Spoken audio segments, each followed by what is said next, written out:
I'm a backer. Hello and welcome to LexiCon. It is Maddie and Dylan doing a quick intro. Now, last year around this time, in the tradition of It's a Clerks 1 and 2, Mario Rats, and Mario Hamilton, we presented Mario Wars, in which we performed the script for Star Wars Episode 4, A New Hope, on the occasion of its 45th anniversary, as characters from the Super Mario games, as well as some characters from adjacent video game worlds. This year, with Episode 6, Return of the Jedi, celebrating its 40th anniversary, we're doing Mario Wars, Return of the Plumber. Now, the performance you are about to hear was recorded in one sitting with no rehearsal, other than working out the voices, which aren't intended as imitations of other versions of the characters, but merely our personal takes, which we've tried to keep relatively consistent throughout our Mario audio universe. Most of the minor stumbles in the reading are left in, though we did do retakes where we felt they were warranted. Beyond that, what you hear is our first reading of the script, straight through from beginning to end. It may be a little rough around the edges, but hopefully, no less fun or charming for it. That being said, we hope that you enjoy listening to it as much or more than we enjoyed doing it, and without any further ado, let's get the conversation started. A long time ago, in a galaxy far, far away, Luigi Skywalker has returned to his home planet of Tatooine in an attempt to rescue his friend Mario Solo from the clutches of the vile gangster Bowser the Hutt. Little does Luigi know that the Galactic Empire has secretly begun construction on a new armored space station even more powerful than the first dreaded Death Star. When completed, this ultimate weapon will spell certain doom for the small band of rebels struggling to restore freedom to the galaxy. Pan down to reveal a monstrous, half-completed Death Star, its massive superstructure curling away from the completed section like the arms of a giant octopus. Beyond, in benevolent contrast, floats the small, green moon of Endor. An Imperial Star Destroyer moves overhead towards the massive armored space station, followed by two zipping TIE fighters. A small Imperial shuttle rockets from the main bay of the ship and hustles towards the Death Star. Interior, Imperial Shuttle cockpit. The shuttle captain Lakitu makes contact with the Death Star. Command station, this is ST-321, code clearance blue. We're starting our approach. Deactivate the security shield. The security deflector shield will be deactivated when we have confirmation of your code transmission. Stand by. You are clear to proceed. We're starting our approach. Interior, Death Star control room. Buzzy beetles move about among the control panels. A buzzy beetle hits switches beside a large screen, on which is a display of the Death Star, the moon Endor, and a bright web delineating the invisible deflector shield. A Lakitu rushes over to a buzzy beetle. Inform the commander that Lord Vader's shuttle has arrived. Yes, sir. The Lakitu moves to a viewport and watches as the Imperial shuttle lands in the massive docking bay. A squad of Imperial Koopa Troopas moves into formation before the craft. Interior, Death Star, main docking bay. The Death Star commander, Moff Goombarad, a tall, confident technocrat, strides through the assembled troops to the base of the shuttle ramp. The troops snap to attention. Many are uneasy about the new arrival, but the Death Star commander stands arrogantly tall. The exit hatch of the shuttle opens with a whoosh, revealing only darkness. Then, heavy footsteps and mechanical breathing. Wah! From the black void appears Darth Vader, Lord of the Sith. Vader looks over the assemblage as he walks down the ramp. Lord Vader, this is an unexpected pleasure. We're honored by your presence. Wah! You may dispense with the pleasantness, Commander. Wah! I'm here to put you back on schedule. The commander turns ashen and begins to shake. I assure you, Lord Vader, my men are working as fast as they can. Wah! Perhaps I can find new ways to motivate them. I tell you, this station will be operational as planned. Wah! The Emperor does not share your optimistic appraisal of the situation. But he asked the impossible. I need more men. Wah! Then perhaps you can tell him when he arrives. The Emperor is coming? That is correct, Commander. Wah! And he is most displeased with your apparent lack of progress. We shall double our efforts. Wah! I hope so, Commander, for your sake. The Emperor is not as forgiving as I am. Wah! Exterior, road to Bowser's Palace, Tatooine. A lonely, windswept road meanders through the desolate Tatooine terrain. We hear a familiar wah wah and a distinctive reply before catching sight of R2 Shaitu and D3PO, making their way along the road towards the ominous palace of Bowser the Hutt. Of course I'm worried, and you should be too. Sonic, Clarissa, and poor Donkey Kong never returned from this awful place. Wah wah wah. Don't be so sure. If I told you half the things I've heard about this Bowser the Hutt, you'd probably short-circuit. The two droids fearfully approach the massive gate to the palace. Shaitu, are you sure this is the right place? I'd better knock, I suppose. Exterior, Bowser's Palace, gate. 3PO looks around for some kind of signaling device, then timidly knocks on the door. There doesn't seem to be anyone there. Let's go back and tell Master Lukiji. A small hatch in the middle of the door opens to reveal a Phantos, which inspects the two droids. Tichuta Hatiet. Goodness gracious me. 3PO points to Shai-Tu, then to herself. Shaitu ditua bo di 3PO tuta an mishka belzaduhat. The Phantos looks from one robot to the other. The Phantos flies away. The hatch slams shut. Wah. I don't think they're gonna let us in, Shaitu. We'd better go. 3PO turns to leave. Wah, wah.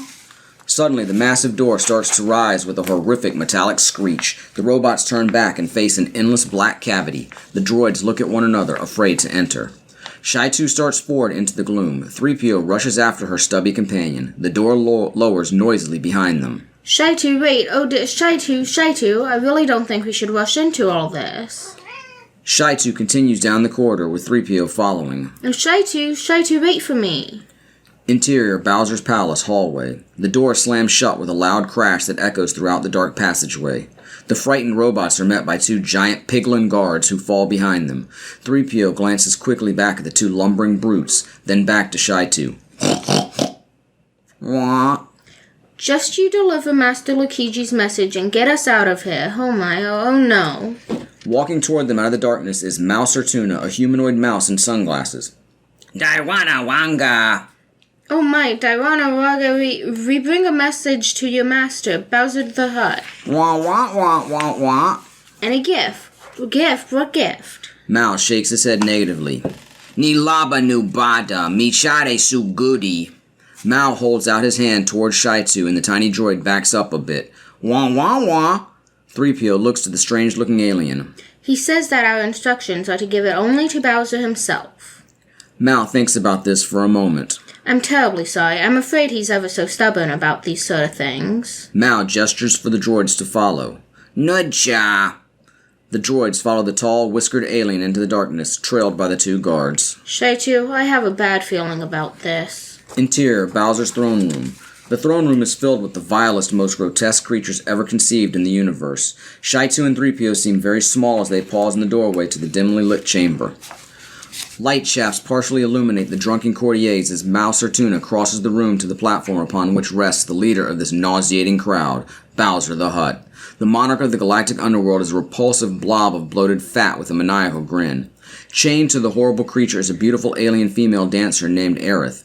At the foot of the dais sits an obnoxious monkey-like creature, Diddy Crumb. Mao whispers something in the slobbering degenerate's ear. Good morning. Boshada. The robots jump forward to stand before the repulsive, loose-skinned villain. The message, Shaitu, the message. Wah, wah. A beam of light projects from the masked face, creating a hologram of Lukiji on the floor. The image grows to over 10 feet tall, and the young Jedi towers over the space gangsters. Greetings, exalted one. Allow me to introduce myself. I am Lukiji Skywalker, a Jedi and Knight and a friend to Captain Solo. I know that you are powerful, mighty Bowser, and that your anger with Mario must be equally powerful. I seek an audience with your greatness to bargain for Mario's life. The crowd laughs.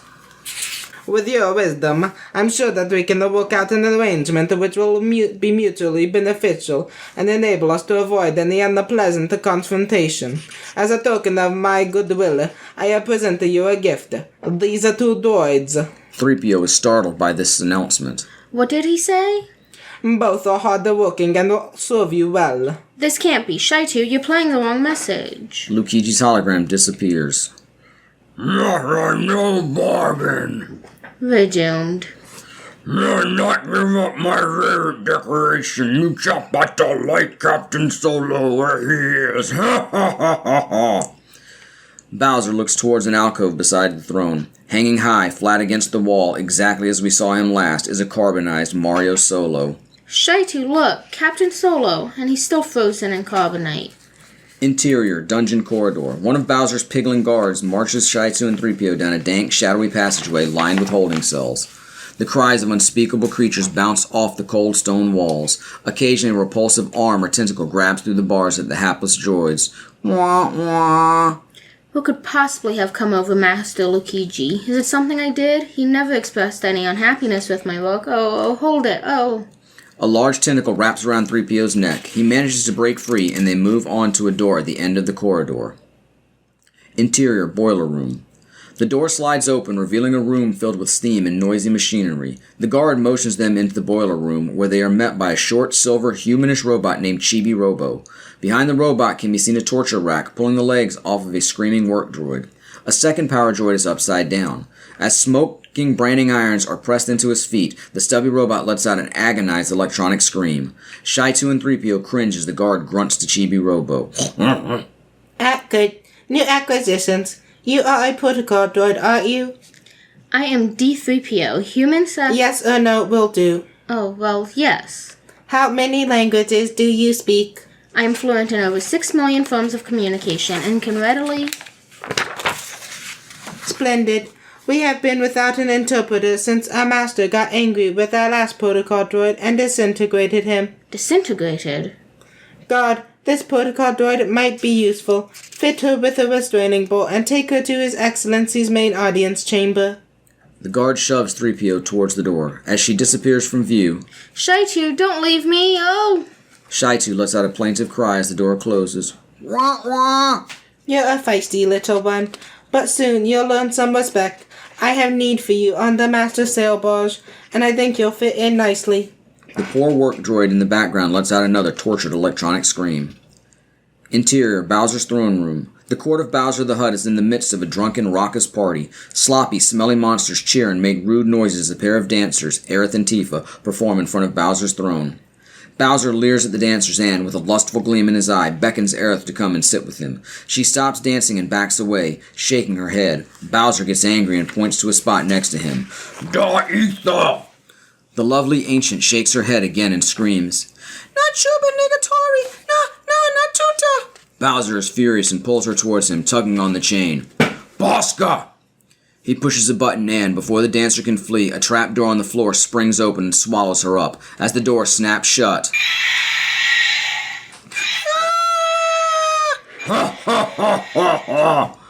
Several revelers hurry over to watch her fate through a grate. 3PO cringes and glances wistfully at the carbonite form of Mario Solo, but is immediately distracted by an unseen gunshot, and a natural quiet sweeps the boisterous gathering. On the far side of the room, the crush of debauchers moves aside to allow the approach of two guards, followed by Samus, a bounty hunter cloaked in round-shouldered yellow armor with a red helmet, leading their captive, Mario Solo's co-pilot, Donkey Kubaka. Mal takes his place next to his disgusting master and whispers into his ear, pointing at Donkey Kubaka and the bounty hunter. Bowser listens intently, then the bounty hunter bows before the gangster and speaks a greeting in an electronically processed tongue. I've come for the bounty on this Wookiee. Oh no, Donkey Kubaka... The mighty Donkey Kubaka! Bowser turns to 3PO, waving her closer. The reluctant droid obeys. Yes, I am here, your worshipfulness. Yes. Machukata kapu anatukata wata wukanana. Oh, the illustrious Bowser bids you welcome and will gladly pay you the reward of 25,000. Samus studies the dangerous creatures around the room as they listen. They notice Bowser Jr. Fett standing near the door. I want 50,000, no less. 50,000, no less. Bowser immediately flies into a rage, knocking the golden droid off the raised throne into a clattering heap on the floor. Samus adjusts their weapon. 3PO struggles back onto the throne. The disheveled droid tries to compose herself. But what did I say? The mighty Bowser asks why he must pay 50,000. The bounty hunter holds up a small silver ball in her hand. 3PO looks at it, then looks at Bowser, then back at the bounty hunter. The droid is very nervous and Bowser is getting very impatient. Because they're holding a thermal detonator. The guards instantly fall back away, as do most of the other monsters in the room. Bowser stares at the silver ball, which begins to glow in the bounty hunter's hand. The room has fallen into a tense hush. Bowser stares at the bounty hunter malevolently until a sly grin creeps across his vast mouth. Bowser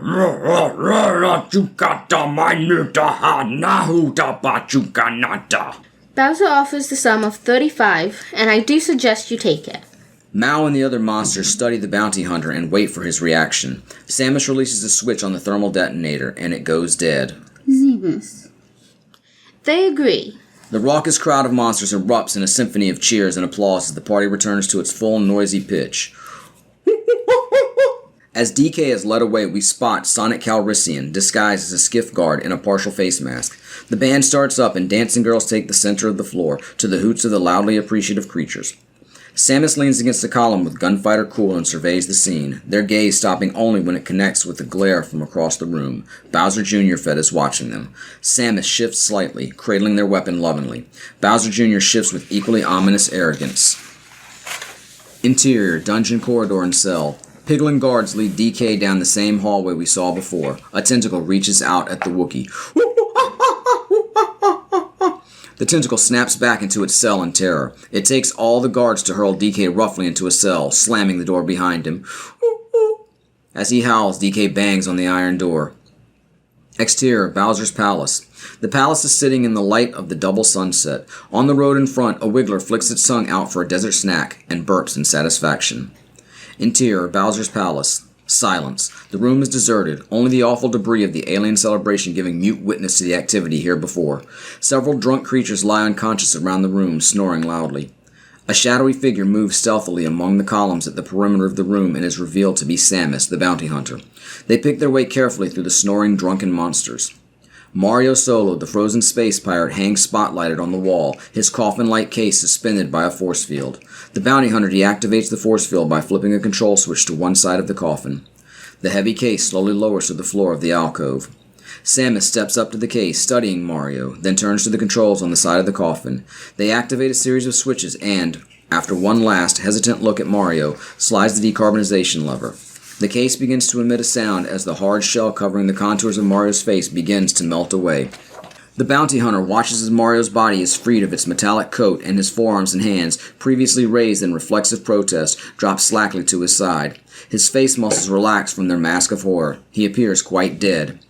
Samus's red helmet leans close to Mario's face, listening for the breath of life. Nothing. They wait. Mario's eyes pop open with a start and he begins coughing. The bounty hunter steadies in the staggering newborn. Just relax for a moment. You're free of the carbonite. Mario touches his face with his hands. Oh!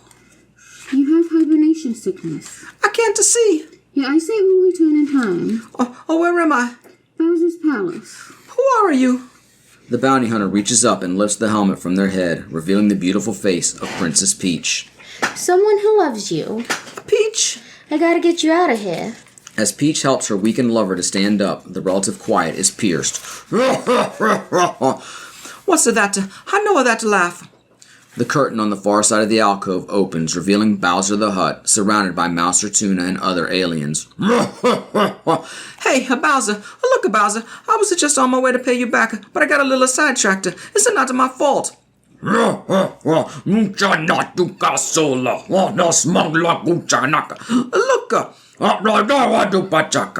The guards grab Mario and start to lead him away. Bowser, I'll pay you a triple. You are throwing away a fortune here. Don't be a fool. Mario is dragged off as Sonic quickly moves forward and attempts to lead Peach away. Sonic and a second guard drag the beautiful young princess towards him. 3PO peeks from behind a monster and quickly turns away in disgust. We have powerful friends. You're gonna regret this. Inexorably, her lovely face moves to within a few inches of Bowser's ugly blob of a head and Peach turns away in disgust.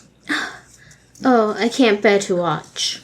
Interior, dungeon cell. The heavy metal door of the dungeon whines and slowly creaks open. A guard throws the blinded Star Captain into the dark cell and the door slams shut behind him, leaving only a thin sliver of light from a crack in the door. Mario is trying to collect himself when, suddenly, Mario jumps back against the cell door and listens. DK, is that you? From the shadowy figure we hear, They then race toward Mario, lifting him off the ground with a big hug that carries him into the light, revealing Donkey Kong. DK. Oh, wait, I can't see, pal. What's going on? Luigi's a crazy. He can't even take care of himself, much less rescue anybody. A Jedi and Knight. I'm out for a little while, and everybody gets the delusions of grandeur. DK holds Mario to his chest and pets his head. I'm all right, pal. I'm all right. Interior, main gate and hall, Bowser's Palace.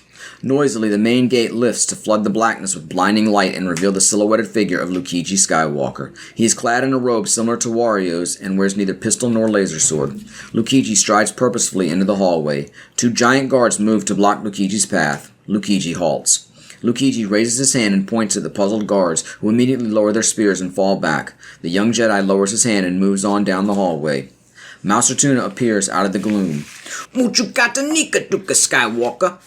Luigi doesn't stop, and Mal must reverse his direction and hurry alongside the young Jedi in order to carry on the conversation. Several of the guards fall in behind them in the darkness. I must speak with Bowser. Muchukitaka Bowsero Kuchika Nakatu. As Mal shakes his head, Luigi stops and stares at Mal. He raises his hand slightly. You will take me to Bowser now. Mal turns in hypnotic response to Luigi's command, and Luigi follows him into the gloom. You will serve your master well. Muchukitaka Bowser now. And you will be rewarded. Interior, Bowser's throne room. Bowser is asleep on his throne, with Peach lying in front of him. Diddy sits by Bowser's tail, watching it wriggle. Peach is now dressed in the skimpy costume of a dancing girl. A chain chomp runs from a manacle necklace at her throat to her new master, Bowser the Hutt. 3PO stands behind Bowser as Mal comes up to the gangster turtle. At last, Master Luigi's come to rescue me. Master. Bowser awakens with a start, and Mal continues. Luke Skywalker, Jedi Knighter. I'm not to admit to him. I must be allowed to speak. Mal parrots Luigi in Huttese.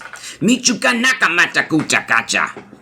Bowser turns, furious, clobbers Mal and shoves him away. I'm a weak-minded fool, Uchaka Jedi mind tricker. Luigi stares hard at Bowser. You will bring me Captain Solo and the Wookiee to me. Your mind powers will not work on me, boy. Nevertheless, I am taking Captain Solo and his friends. You can either profit by this or be destroyed. It is your choice, but I warn you not to underestimate my powers. Master Luigi, you're standing on... Luigi reaches out, and a pistol jumps out of a guard's holster and flies into Luigi's hand. The bewildered guard grabs for it as Bowser raises his hand. Bosca! The floor suddenly drops away, sending Luigi and the hapless guard into the pit. The pistol goes off, blasting a hole in the ceiling. Peach starts forward but is restrained by a guard. Sonic, recognizable beneath his mask. She looks at him and he shakes his head. No. Interior, Rex Corps pit. Luigi and the guard have dropped 25 feet from a chute into the dungeon-like cage. Luigi gets to his feet. A crowd gathers up around the edge of the pit as a door in the side of the pit starts to rumble open. The guard screams in panic. Luke looks calmly around for a means of escape. Oh no, the LexiCon. At the side of the pit, an iron door rumbles upwards and a giant T-Rex emerges. The guard runs to the side of the pit and tries futilely to scramble to the top. The majestic beast closes in on him. The Rex Corps moves past Luigi, and as the guard continues to scramble, the Rex Corps picks him up and pops him into its slavering jaws. The guard is swallowed with a gulp. The audience cheers and laughs. The monster turns and starts for Luigi. The young Jedi dashes away just ahead of the monster's swiping jaws and picks up the long arm bone of an earlier victim. The monster snaps at Luigi. At the last moment, Luigi wedges the bone in the monster's mouth and drops to the floor. The monster bellows in rage and flails about, hitting the side of the pit, causing an avalanche. The monster crunches the bone in its jaws and sees Luigi, who squeezes into a crevice in the pit wall. Luigi looks past the monster to the holding cave beyond. On the far side of the holding cave is a utility door, if only he can get to it. The Rex Corps spots Luigi and reaches into the crevice for him. Luigi grabs a large rock and raises it, smashing it down on the Rex Corps' finger. Holding tunnel, Rex Corps pit. Luigi makes a run for the holding cave. He reaches the door and pushes a button to open it. When he succeeds, he sees a heavy barred gate between him and safety. Beyond the gate, two guards look up from their dinner. Luigi turns to see the monster heading for him and pulls with all his might on the gate. The guards move to the gate and start poking at the young Jedi with spears, laughing. Luigi crouches against the wall as the monster starts to reach for him. Suddenly, he notices a main door control panel halfway up the wall. As the Rex Corps moves in for the kill, Luigi picks up a skull from the cave floor and hurls it at the panel. A split second before the Rex Corps reaches Luigi, the panel explodes. The giant overhead door comes crashing down on the beast's head, squashing it like a sledgehammer on an egg. Interior throne room. A startled gasp is heard from the stunned court. There's Consternation at this turn of events. Heads look at Bowser, who is actually turning red with anger. Peach cannot suppress her joy. The guards hurry off. Nacha, bring me Solo, Nuchakata, and Wookie. Wuchakasa for outrage, Chukata. Interior Rex Corps pit. The Rex Corps keepers, a pair of Monty moles, have come into the cage and are examining their dead beast. One of them breaks down and weeps. The other keeper glares menacingly at Luigi, who is unworried. Several guards rush into the holding tunnel and take Luigi away. Interior Throne Room. The crowd of creepy courtiers parts as Mario and DK are brought into the throne room, and other guards drag Luigi up the steps. Mario, Luigi! are you alright? Fine. Together again, huh? I wouldn't miss it. How are we doing? The same as always. Not bad, huh? Where's a Peach? Luigi looks to Peach. I'm here. 3PO is standing behind the grotesque gangster as he strokes Peach like a pet cat. Several of the guards, including Sonic, bring Luigi from the other side of the room. Bowser Jr. is standing behind Bowser. 3PO steps forward and translates for the captives. Muchukatnakacha, Janukata, Pucha. Oh dear, His High Exaltedness, the Great Bowser the Hutt, has decreed you are to be terminated immediately. Good. I hate the long awaits. You will therefore be taken to the Dune Sea and cast into the Pipe of Cocoon, the nesting place of the all-powerful piranha plant. Doesn't it sound so bad? In his belly, you will find a new definition of pain and suffering as you are slowly digested over 1,000 years. On a second thought, let's pass on that, huh? You should have bargained, Bowser. That's the last mistake you'll ever make. As the guards drag the prisoners from the throne room, a long cheer rises from the crowd. Peach and DK exchange concerned looks, but Luigi Skywalker, Jedi warrior, cannot suppress a smile. Exterior, Tatooine, Dune Sea, skiff. Bowser's huge sail barge moves above the desert surface, accompanied by two small skiffs. One of the skiffs glides close, revealing Luigi, Mario, and DK, all in bonds, surrounded by guards, one of whom is Sonic in disguise. I think my eyes are getting better. Instead of a big dark blur, I see a bigger lighter blur. And there's nothing to see. I used to live here, you know. You're gonna die here, you know. Convenient. Just to stick close to DK and Sonic. I've taken care of everything. Oh, great. Interior, barge observation deck. Bowser the Hutt rides like a sultan in the massive anti-gravity ship. His entire retinue is with him, drinking, eating, and having a good time. Peach is watching her friends in the skiff when the chain attached to her neck is pulled tight and Bowser tugs the scantily clad princess to him. What you must appreciate of me. 3PO wanders among the sail barge aliens, bumping into a droid serving drinks, spilling them all over the place. Wah, wah, wah, wah. Oh, I'm terribly shy too. What are you doing here? Wah, wah, wah. I wish I had your confidence. Exterior, Piranha Pit. The convoy moves up over a huge green pipe in the sand. The sail barge stops to one side of the depression, as does the escort skiff. But the prisoner skiff moves out directly over the center and hovers. At the bottom of the deep cone of sand is a repulsive giant flower, whose mucus-lined mouth is filled with needle-sharp teeth. This is the piranha plant. A plank is extended from the edge of the prisoner's skiff. Guards release Luigi's hands and shove him out onto the plank above the piranha's mouth. Interior sail barge observation deck. Bowser and Peach are now by the rail, watching. 3PO leans forward towards the slobbering villain. As 3PO steps up to a comlink, Bowser raises his arm and the motley array of intergalactic pirates falls silent. 3PO's voice is amplified across loudspeakers. Victims of the almighty piranha, His Excellency hopes that you will all die honorably. But should any of you wish to beg for mercy, the great Bowser the Hutt will now listen to your pleas. Exterior skiff. Mario steps forward arrogantly and begins to speak. 3PO, you tell her that a slimy piece of a worm ridden of filth, he'll get no such a pleasure from us, alright? Woo woo! Bowser, this is your last chance. Free us or die. Sonic moves unobtrusively along the skiff as Luigi shoots a quick look of conspiracy to him. Interior sail barge observation deck. The assembled monsters echo Bowser's mocking laughter as Shaitu zips unnoticed up the ramp to the upper deck. The laughter subsides as Bowser speaks into his comlink. Mukachana putata. Bowser makes a thumbs down gesture. Peach looks worried. Exterior barge upper deck. Shaitu appears from below and zips over to the rail facing the pit. Below, in the skiff, Luigi is prodded by a guard to the edge of the plank over the gaping piranha. Luigi looks up at Shaitu, then gives a jaunty salute, the signal the little droid has been waiting for. A flap opens on Shaitu's domed head. What you gonna do? Exterior skiff, plank. Luigi is prodded and jumps off the plank to the cheers of the bloodthirsty spectators. But, before anyone can even perceive what is happening, he spins around and grabs the end of the plank by his fingertips. The plank bends wildly from his weight and catapults him skyward. In midair, he does a complete flip and drops down on the end of the plank in the same spot he just vacated, but facing the skiff. He casually extends an open palm and, his lightsaber, which Shaitu has sent arcing towards him, drops into his hand. With samurai speed, Luigi ignites it and attacks the guard who prodded him off the plank, sending the hapless monster screaming overboard. The other guards swarm towards Luigi. He wades into them, lightsaber flashing. Sonic struggles with another guard at the back of the skiff. Exterior, piranha pit. A bewildered guard lands in the soft, sandy slope of the pit and begins sliding. He claws desperately as the plant grabs him with his viscous mouth. Interior, sail barge. Bowser watches this and explodes in rage.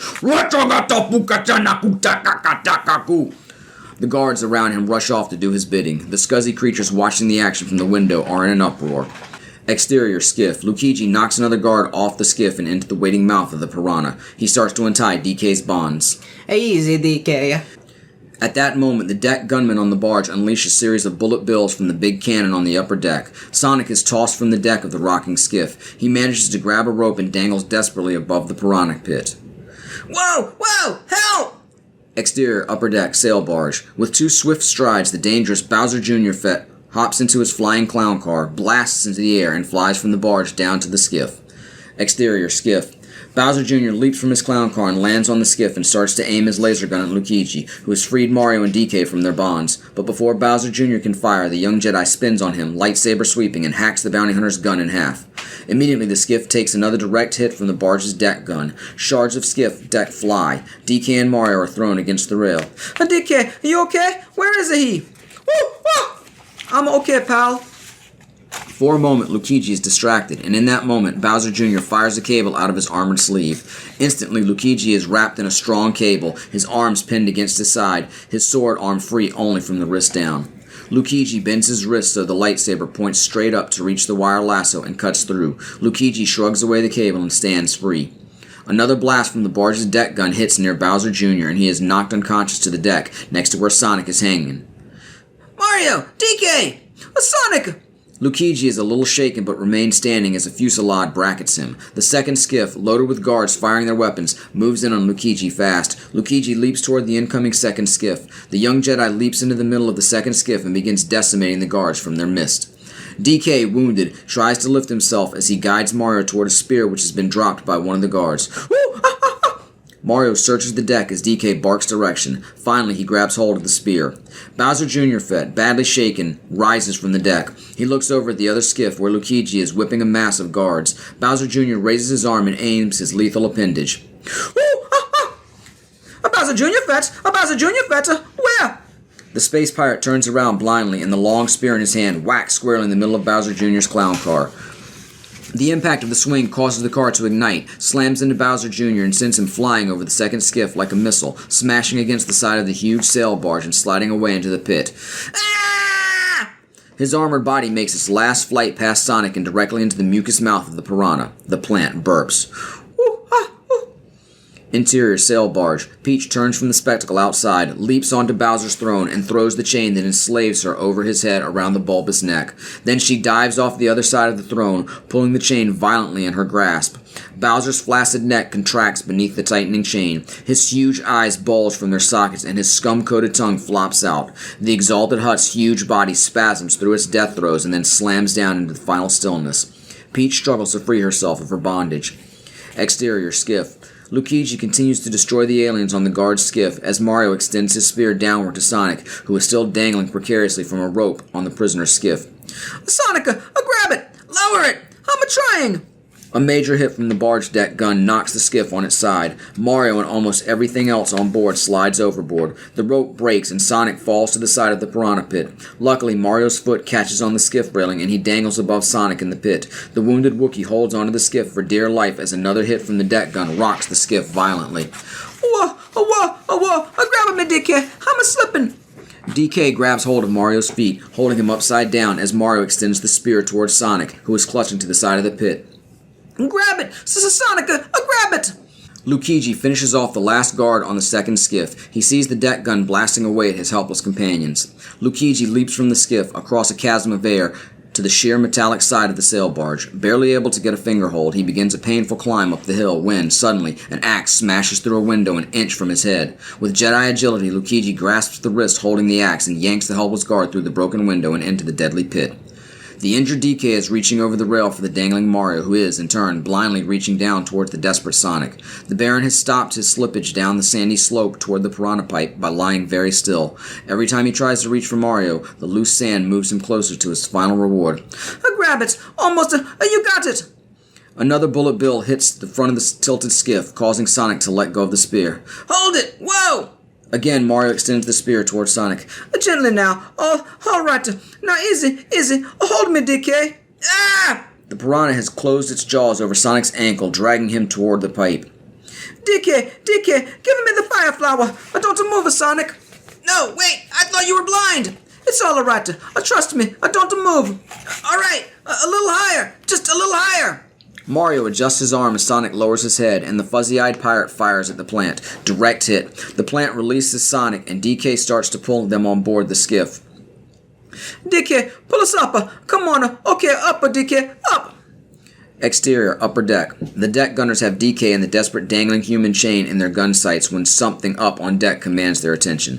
Lukiji, standing before them like a pirate king, ignites his lightsaber. The deck gunners have barely reached for their pistols before the young Jedi has demolished them. Immediately, Lukiji turns to see two more gunners, who have been uncovering a giant bullet bill launcher at the end of the barge, racing for him, fire their laser pistols. Interior, sail barge, observation deck. Peach is struggling against her chains in desperation as Shaitu zips through the tumult of confused monsters to the rescue. The stubby little droid extends a small laser gun and blasts the chain apart. Come on, we gotta get out of here quick. Shaitu and Peach race for the exit, passing 3PO, who is kicking and screaming as Diddy Crumb, the monkey monster, picks out one of the golden droid's eyes. Not my eyes. Shaitu, help. Quickly, Shaitu. Oh, you beast. Shaitu zips over and zaps Diddy, sending him skyward, crashing into the rafters as Shaitu, Peach, and 3PO, with their eyes dangling from a wire, hurry off. Exterior, upper deck, sail barge. Lukiji is warding off laser blasts with his lightsaber, surrounded by guards and fighting like a demon. Peach emerges onto the deck as Lukiji turns to face another guard. Get to the gun, pointed at the deck. Peach turns towards the barge cannon, climbs on the platform, and swivels the gun around. Pointed at the deck. A laser blast hits Lukiji's mechanical hand, and he bends over in pain, but manages to swing his lightsaber upward and take out the last of the guards. He looks at the wounded hand, which reveals the mechanism. He flexes the hand. It still works. Near the rail of the upper deck, Shaitu and 3PO steady themselves as 3PO gets ready to jump. Wah, wah, wah. Shaitu, where are we going? I couldn't possibly jump. Shaitu butts the golden droid over the edge and steps off himself, tumbling towards the sand. Lukiji runs along the empty deck toward Peach and the barge gun, which she has brought around to point down at the deck. Come on. Lukiji has hold of one of the rigging ropes from the mast. He gathers Peach in his other arm and kicks the trigger of the deck gun. The gun blasts a bullet bill into the deck as Lukiji and Peach swing out towards the skiff. Exterior, skiff. Mario leans panting against the rail as DK helps Sonic onto the deck. Lukiji and Peach land on the skiff with flair. Let's go, and don't forget the droids. We're on our way. The sail barge is exploding in stages in the distance. Half of the huge craft is on fire. Exterior, sand dune. 3PO's legs stick up from the dune where she landed. Next to them, Shaitu's periscope is the only thing above sand. The skiff floats above them and two large electromagnets dangle down on a wire. With a loud clang, both droids are pulled from the sand. Exterior, dune sea. The little skiff skips around the burning sail barge, which continues its chain of explosions. As the skiff sails off across the desert, the barge settles to the sand and disappears in one final conflagration. Exterior, space above Tatooine. The desolate yellow planet fills the screen. Lukiji's X-Wing appears and peels off to the left. A moment later, the Falcon appears as a dot and grows huge to roar directly above. Interior, X-Wing cockpit. Lukiji is at the controls with Shaitu attached behind him outside the canopy. Lukiji speaks into his comm link to the others in the Millennium Falcon. I'll meet you back at the fleet. Hey, the Alliance should be assembled by now. I will. Hey, Lukiji, thanks. Thanks for coming after me. Now I owe you one. A message from Shaitu appears on the small monitor screen in front of Lukiji. He smiles at the monitor and speaks to Shaitu as he pulls a black glove on to cover his wounded mechanical hand. That's alright, Shaitu. We're going into the Dino Bar system. I have a promise to keep to an old friend. Exterior space, Death Star, and Endor. A Super Star Destroyer and several ships of the Imperial fleet rest in space above the half-completed Death Star and its green neighbor, Endor. 4 squads of TIE fighters escort an Imperial shuttle towards the Death Star. Interior, Death Star, corridor to docking bay. Lord Vader strides down the hallway, accompanied by a very nervous Death Star commander. Interior, Death Star, docking bay. Thousands of Imperial Koopa Troopas in tight formation fill the mammoth docking bay. Vader and the officer walk to the landing platform where the shuttle is just coming to rest. The shuttle's ramp lowers and the Emperor's Royal Hammer Bros come out and create a lethal perimeter. The assembled troops move to rigid attention with a momentous snap. Then, in the huge silence which follows, the Emperor Kamek appears. He is a rather small, shriveled old Magic Koopa. His bent frame slowly makes its way down the ramp with the aid of a gnarled cane. He wears a blue cloak and hat. The Emperor's face is covered with opaque spectacles. Commander Goomgerard and Darth Vader kneel to him. The Supreme Ruler of the Galaxy beckons to the Dark Lord. Arise, my friend. Vader rises and falls in next to the Emperor as he slowly makes his way along the rows of Koopa Troopas. Goombarad and the other commanders stay kneeling until the Supreme Ruler and Vader, followed by several Imperial dignitaries, pass by. Only then do they join in the procession. Wow, the Death Star will be completed on schedule. You have done well, Lord Vader. And now I sense you wish to continue your search for young Skywalker. Yes, my master. Patience, my friend. In time he will seek you out. And when he does, you must bring him before me. He has grown strong. Only together can we return him to the dark side of the Force.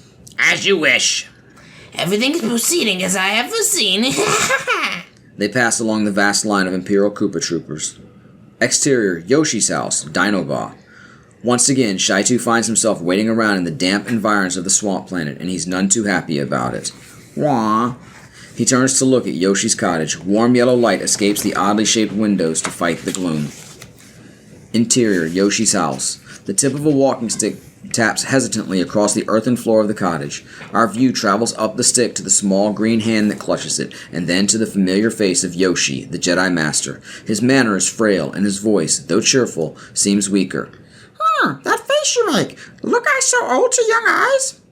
Lukiji is sitting in a corner of the cramped space, and, indeed, his look has been woeful. Caught, he tries to hide it. No, of course not. I do, yes, I do. Sick I have become, old and weak. When 900 years old you reach, look as good you will not.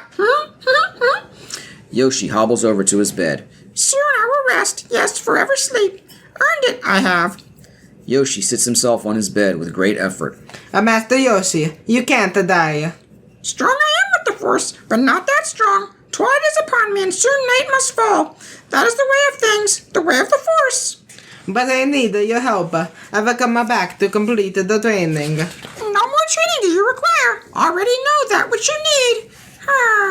Yoshi lies back on his bed. Then I am a Jedi. Yoshi shakes his head. Oh, not yet. One thing remains. Vader. You must confront Vader. Then, only then, a Jedi will you be, and confront him you will. Lukiji is in agony. He is silent for a moment, screwing up his courage. Finally, he is able to ask. Master Yoshi, is the Darth Vader my father? Yoshi's eyes are full of weariness and compassion. An odd, sad smile creases his face. He turns painfully on his side, away from Lukiji. Rest I need, yes, rest. Lukiji watches him, each moment in eternity. Yoshi, I must know. Your father he is. Lukiji reacts as if cut. Told you, did he? Yes. A new look of concern crosses Yoshi's face. He closes his eyes. Unexpected this is, and unfortunate. Unfortunate that I know the truth. Yoshi opens his eyes again and studies the youth. No, unfortunate that you rushed to face him. That incomplete was your training. Not ready for the burden, were you? Well, I'm sorry. Remember, a Jedi's strength flows from the Force, but beware! Anger, fear, aggression, the dark side are they. Once you start down the dark path, forever will it dominate your destiny. He beckons the young Jedi closer to him. Lukiji, do not underestimate the powers of the Emperor, or suffer your father's fate, you will. Lukiji, when gone am I. The last of the Jedi will you be. Lukiji, the Force runs strong in your family. Pass on what you have learned, Lukiji. There is another Skywalker. He catches his breath. A shiver runs through the ancient green creature, and he dies. Lukiji stares at his dead master as he disappears in front of his eyes. Exterior, Dinoboss Swamp, X-Wing. Lukiji wanders back to where his ship is sitting. Wah wah. Lukiji ignores Shaitu. He kneels down, begins to help Shaitu with the ship, then stops and shakes his head dejectedly. I can't do it, Shaitu. I can't go on alone. Yoshi will always be with you. Lukiji looks up to see the shimmering image of Obi-Wario Kenobi. Obi-Wario, why didn't you tell me? The ghost of Obi-Wario approaches him through the swamp. You told me Vader murdered my father. Your father was seduced by the dark side of the Force. He ceased to be Anakin Skywalker and became Darth Vader. When that happened, the good man who was your father was destroyed. So what I have told you was true, from a certain point of view. A certain point of view? Lukiji, you're going to find that many of the truths we cling to depend greatly on our own point of view. Lukiji is unresponsive. Obi-Wario studies him in silence for a moment. Anakin was a good friend. Lukiji turns with interest at this. As Obi-Wario speaks, Lukiji settles on a stump, mesmerized. Shaitu comes over to offer his comforting presence. When I first knew him, your father was already a great pilot. But I was amazed how strongly the Force was with him. I took it upon myself to train him as a Jedi. I thought that I could instruct him as well as Yoshi. I was wrong. Lukiji is entranced. There is still good in him. He's more machine than man, twisted and evil. I can't do it, Ben. You cannot escape your destiny. You must face Darth Vader again. I can't kill my own father. Then the Empire has already won. You are our only hope. Yoshi spoke of another. The other he spoke of is your twin sister. But I have no sister. To protect you from the Emperor, you were hidden from your father when you were born. The Emperor knew, as did I, if Anakin were to have any offspring, they would be a threat to him. That is the reason why your sister remains safely anonymous. A Peach is my sister. Your insight serves you well. Bury your feelings deep down, Lukiji. They do you credit, but they could be made to serve the Emperor. Lukiji looks into the distance, trying to comprehend all this. Exterior space, Rebel fleet. The vast Rebel fleet stretches as far as the eye can see. Overhead, a dozen small Corellian battleships fly in formation. Fighters and battlecruisers surround the largest of the Rebel star cruisers, the headquarters frigate. Interior, headquarters frigate, main briefing room. Hundreds of rebel commanders of all races and forms are assembling in the war room, wedges among them. In the center of the room is a holographic model depicting the half-completed Imperial Death Star, the nearby moon of Endor, and the protecting deflector shield. Rosa Mothma, the leader of the Alliance, enters the room. Dressed in a flowing blue-green gown, she is a stern but beautiful woman whose blonde hair falls over one side of her face. Conferring with her are several military leaders, including General Todine and Admiral Akbloop, and Off-White Mon Calamari. Sonic moves through the crowd until he finds Mario and DK standing next to Peach and the two droids. Mario peers at Sonic's new insignia on his chest and is amused. Well, look at you, a general, huh? Oh, well, someone must have told them about my little maneuver at the Battle of Green Hill Zone. Well, don't look at me, pal. I just said you were a fair pilot. I didn't know they were looking for somebody to lead this crazy attack. Sonic smiles. I'm surprised they didn't ask you to do it. Well, who says that they didn't? But I ain't crazy. You're the respectable one, remember? Rosa Mothma signals for attention, and the room falls silent. The Emperor has made a critical error, and the time for our attack has come. This causes a stir. Rosa Mothma turns to a holographic model of the Death Star, the Endor moon, and the protecting deflector shield in the center of the room. The data brought to us by the Bothan spies pinpoints the exact location of the Emperor's new battle station. We also know that the weapon systems of this Death Star are not yet operational. With the Imperial fleet spread throughout the galaxy in a vain effort to engage us, it is relatively unprotected. But most important of all, we've learned that the Emperor himself is personally overseeing the final stages of the construction of the Death Star. A volley of spirited chatter erupts from the crowd. Mario turns to Peach. Many Bothans died to bring us this information. Admiral Akbloop, please. Admiral Akbloop steps forward and points to the Death Star's force field and the moon of Endor. You can see here the Death Star orbiting the first moon of Endor. Although the weapon systems on this Death Star are not yet operational, the Death Star does have a strong defense mechanism. It is protected by an energy shield, which is generated from the nearby first moon of Endor. The shield must be deactivated if any attack is attempted. Once the shield is down, our cruisers will break the perimeter, while the fighters fly into the superstructure and attempt to knock out the main reactor. There's a concerned murmur. General Calrissian has volunteered to lead the fighter attack. Mario turns to Sonic with a look of respect. Good luck. Sonic nods his thanks. You're gonna need it. General Toadine. Toadine moves to center stage. We have stolen a small Imperial shuttle, disguised as a cargo ship. And using a secret Imperial code, a strike team will land on the moon and deactivate the shield generator. The assembly begins to mumble among themselves. Sounds dangerous. I wonder who they found to pull that off. General Solo is a strike team assembled. Peach, startled, looks up at Mario, surprise changing to admiration. My teams are ready. I don't have a commander crew for the shuttle. Donkey Kubaka raises his hairy paw and volunteers. Mario looks up at him. Well, it's gonna be rough, pal. I didn't want to speak for you. Ooh, Mario smiles. That's a one. General, count me in. I'm with you too. They turn in that direction and peer into the crowd as there are more cheers. Two commanders part, and there at the back stands Luigi. Mario and Peach are surprised and delighted. Peach moves to Luigi and embraces him warmly. She senses a change in him and looks into his eyes questioningly. What is it? Ask me again sometime. Mario, DK, and Sonic crowd around Luigi as the assembly breaks up. Luigi. Hi, Mario. DK. Wah wah wah. Exciting is hardly the word I would use. Interior, Headquarters Frigate, Main Docking Bay. The Millennium Falcon rests beyond the stolen Imperial shuttle, which looks anomalous among all the rebel ships in the vast docking bay. DK barks a final farewell to Sonic and leads Shy-2 and 3PO up the shuttle, crowded now with the rebel strike toads loading weapons and supplies. Sonic turns to face Mario. Luigi and Peach have said their goodbyes and start up the ramp. Look, I want you to take her. I'm in it. Take her. You need all the help you can get. She's the fastest ship in the fleet. All right, old buddy. I know what she means to you. I'll take good care of her. She won't get a scratch, all right? Mario looks at him warmly. Right, I got your promise now, and not to scratch. Look, would you get going, you pirate? Mario and Sonic pause, then exchange salutes. Good luck. You too. Mario goes up the ramp. Sonic watches him go and then slowly turns away. Interior, Imperial Shuttle, Cockpit. Luigi is working on a back control panel as Mario comes in and takes the pilot's seat. DK, in the seat next to him, is trying to figure out all the Imperial controls. You got her warmed? Yeah, she's coming up.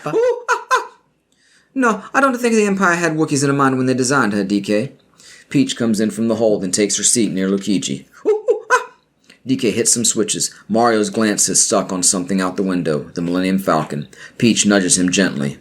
Come on, General, let's move. Mario snaps back to life. All right, DK, let's see what this piece of junk can do. Ready, everybody? All set. Here we go again. All right, hang on. Interior, space, the rebel fleet. The stolen Imperial shuttle leaves the main docking bay of the headquarters frigate, lowers its wings into flight position, and zooms off into space. Interior, Emperor's throne room. The converted control room is dimly lit, except for a pool of light at the far end. There, Emperor Kamek sits in an elaborate control chair before a large window which looks out across the half-completed Death Star to the giant green moon of Endor. Darth Vader, standing with other members of the Imperial Council, cautiously approaches his master. The ruler's back is to Vader. After several tense moments, the Emperor's chair rotates around to face him. Wow, what is thy bidding, my master? Send the fleet to the far side of Endor, and there it will stay until called for. What of the reports of the rebel fleet massing near Sullust? It is of no concern. Soon the rebellion will be crushed, and young Skyrock will be one of us. Your work here is finished, my friend. Go out to the command ship and await my orders. Yes, my master. Vader bows, then turns and exits the throne room as Emperor Kamek walks towards the waiting council members. Exterior, space, Death Star, moon. There is a great deal of Imperial traffic in the area as construction proceeds on the Death Star. Transports, TIE fighters, and a few Star Destroyers move about. Now the huge Super Star Destroyer announces itself with a low roar and soon fills the frame. Interior, stolen Imperial shuttle, cockpit. Mario looks back at Luigi and Peach as DK flips several switches. Through the view screen, the Death Star and the huge Super Star Destroyer can be seen. If they don't go for this, we're gonna have to get out of here pretty quick, DK. We have you on our screen now. Please identify. A shuttle to Dirium, requesting a deactivation of the deflector shield. Shuttle to Durium, transmit the clearance code for shield passage. A transmission commencing. Peach and Donkey Kubaka listen tensely as the sound of a high-speed transmission begins. Now we find out if that code is worth the price we paid. It'll work. Luigi stares at the huge Super Star Destroyer that looms ever larger before them. Vader's on that ship. Now don't get too jittery, Luigi. There are a lot of command ships. Keep your distance though, DK, but don't look like you're trying to keep your distance. Huh? I don't know. Fly casual. I'm endangering the mission. I shouldn't have come. It's your imagination, kid. Come on, let's keep a little optimism here. The Super Star Destroyer grows larger out the window. Interior, Wader Star Destroyer, bridge. Lord Wader stands back to us, staring out a window at the Death Star. Now, some vibration felt only by him causes him to turn. After a moment of stillness, he walks down the row of controllers to where Admiral Goombiet is leaning over the tracking screen of the controller we've seen earlier. Goombiet straightens at Wader's approach. Where's that shuttle going? Shuttle Zidarium, what is your cargo and destination? A parts and a technical crew for the Forster Moon. The bridge commander looks to Wader for a reaction. Do they have a code clearance? It's an older code, sir, but it checks out. I was about to clear them. Wader looks upward as he senses Luigi's presence. Shall I hold them? Wah, no, leave them to me. I will deal with them myself. As you wish, my lord. Carry on. Goombiet nods to the controller, who switches on his comm link. Interior, stolen Imperial shuttle cockpit. The group waits tensely. They're not going for it, DK. Shuttle Zidarium, deactivation of the shield will commence immediately. Follow your present course. Everyone breathes a sigh of relief. Everyone but Luigi, who looks worried. Okay, I told you it wasn't gonna work, and no problem. Exterior, Forest Landing Site, Endor. The stolen Imperial shuttle sits in a clearing of the moon's dark primeval forest, dwarfed by the ancient towering trees. On an adjacent hill, the helmeted rebel contingent makes its way up a steep trail. Peach and Mario are slightly ahead of DK and Luigi. The Toads of the Strike Team squad follow, with Shy-2 and 3PO bringing up the rear. Wah, wah. Up ahead, DK and Peach reach a crest in the hill and drop suddenly to the ground, signaling the rest of the group to stop. Mario and Luigi crawl up to take a look. Oh, I told you it was dangerous here. Not far below them, 2 Imperial Scout Koopas are wandering through the bushes in the valley below. Their 2 bikes are parked nearby. Shall we try and go around? It'll take a time. The whole party will be for nothing if they see us. Peach motions for the squad to stay put. Then she, Mario, Luigi, and DK start quietly down. Exterior, Forest Clearing, Campsite. The 4 friends make their way to the edge of the clearing not far from the 2 Imperial Scout Koopas. DK and I will take care of this. You stay here. Quietly. There might be more of them out there. Mario grins. Hey, it's me. He and DK turn and start through the bushes towards the scouts. Luigi and Peach exchange smiles. Mario sneaks up behind one of the scouts, steps on a twig, and the Koopa whirls, knocking Mario into a tree. Go for help! Go! The second Koopa jumps on his bike and takes off, but DK gets off a shot on his crossbow laser weapon, causing the scout to crash into a tree. Mario and the other Koopa are in a rousing fistfight. Great. Come on. He starts for the scuffle, followed by Peach with her laser pistol drawn. As they run through the bushes, Peach stops and points to where 2 more Koopas are sitting on their bikes, with an unoccupied bike parked nearby. Over there, 2 more of them. I see them. Wait, the Peach. But Peach doesn't hear him and races for the remaining bike. She starts it up and takes off as Luigi jumps on the bike behind her. Luigi points to the controls. Quick, jam the comlink. Center switch. Luigi and Peach speed into the dense foliage in hot pursuit, barely avoiding 2 huge trees. Hey, wait! Ah! He flips the remaining Koopa to the ground. Exterior forest, the bike chase. The 2 fleeing Imperial Scout Koopas have a good lead on Luigi and Peach as Luigi and Peach pursue through the giant trees at 200 miles an hour, the green shells from their bike's cannon hitting harmlessly near the moving targets. Move closer. Peach guns it, closing the gap as the 2 Koopas recklessly veer through a narrow gap in the trees. One of the bikes scrapes a tree, slowing the scout. Get alongside of that one. Peach pulls her bike up so close to the scout's bike that their steering vanes scrape noisily. Luigi leaps from his bike to the back of the scouts, grabs the Imperial Koopa around the neck, and flips him off the bike into a thick tree trunk. Luigi gains control of the bike and follows Peach, who has pulled ahead. They tear off after the remaining scout.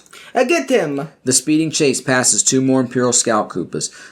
These 2 swing into pursuit, chasing Luigi and Peach, firing away with their green shells. The 2 rebels look behind them just as Luigi's bike takes a glancing hit.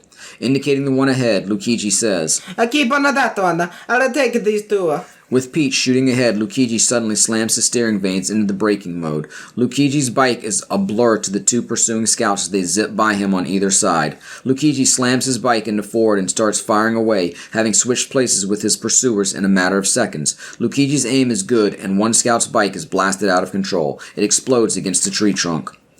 The scout's cohort takes one glance back at the flash and pops a mushroom, going even faster. Luigi keeps on his trail. Far ahead, Peach and the first Scout Koopa are doing a high-speed slalom through the death-dealing trunks. Now Peach aims her bike skyward and rises out of sight.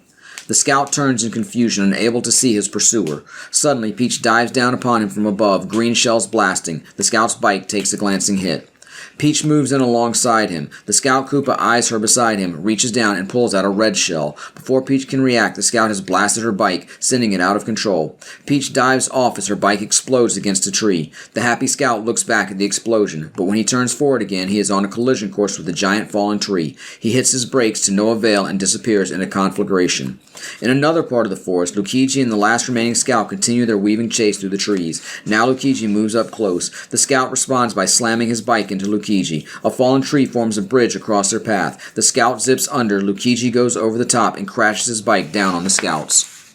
Both riders look ahead. A wide trunk looms directly in Luigi's path, but the Scout's bike beside him makes it almost impossible for him to avoid it. Luigi banks with all his might, leaning almost horizontal over the Scout's bike, and is able to make it by, just clipping the tree. When he straightens, he and the Scout discover that their two bikes have locked front vanes and are moving as one. Another big tree looms in Luigi's path. He reacts instinctively and dives off the bike. The two bikes come apart a second before Luigi's explodes against the tree. The Scout sweeps out and circles back to find Luigi. Luigi rises from the undergrowth as the Scout bears down on him and opens fire with his fire flower. Luigi ignites his laser sword and begins deflecting the fireballs. The Scout's bike keeps coming, and it appears that in a second it will cut Luigi in half. At the last instant, Luigi steps aside, fires off a blue shell. It chases down the Scout's bike, circles over it, then slams down, obliterating the Koopa and its bike in a giant ball of fire. Exterior, Scout campsite, forest. Mario, DK, and the droids, along with the rest of the squad, wait anxiously in the clearing. Shy-Two's radar screen sticks out of his masked head and revolves, scanning the forest. Wah! Oh, General Solo, somebody's coming. Oh.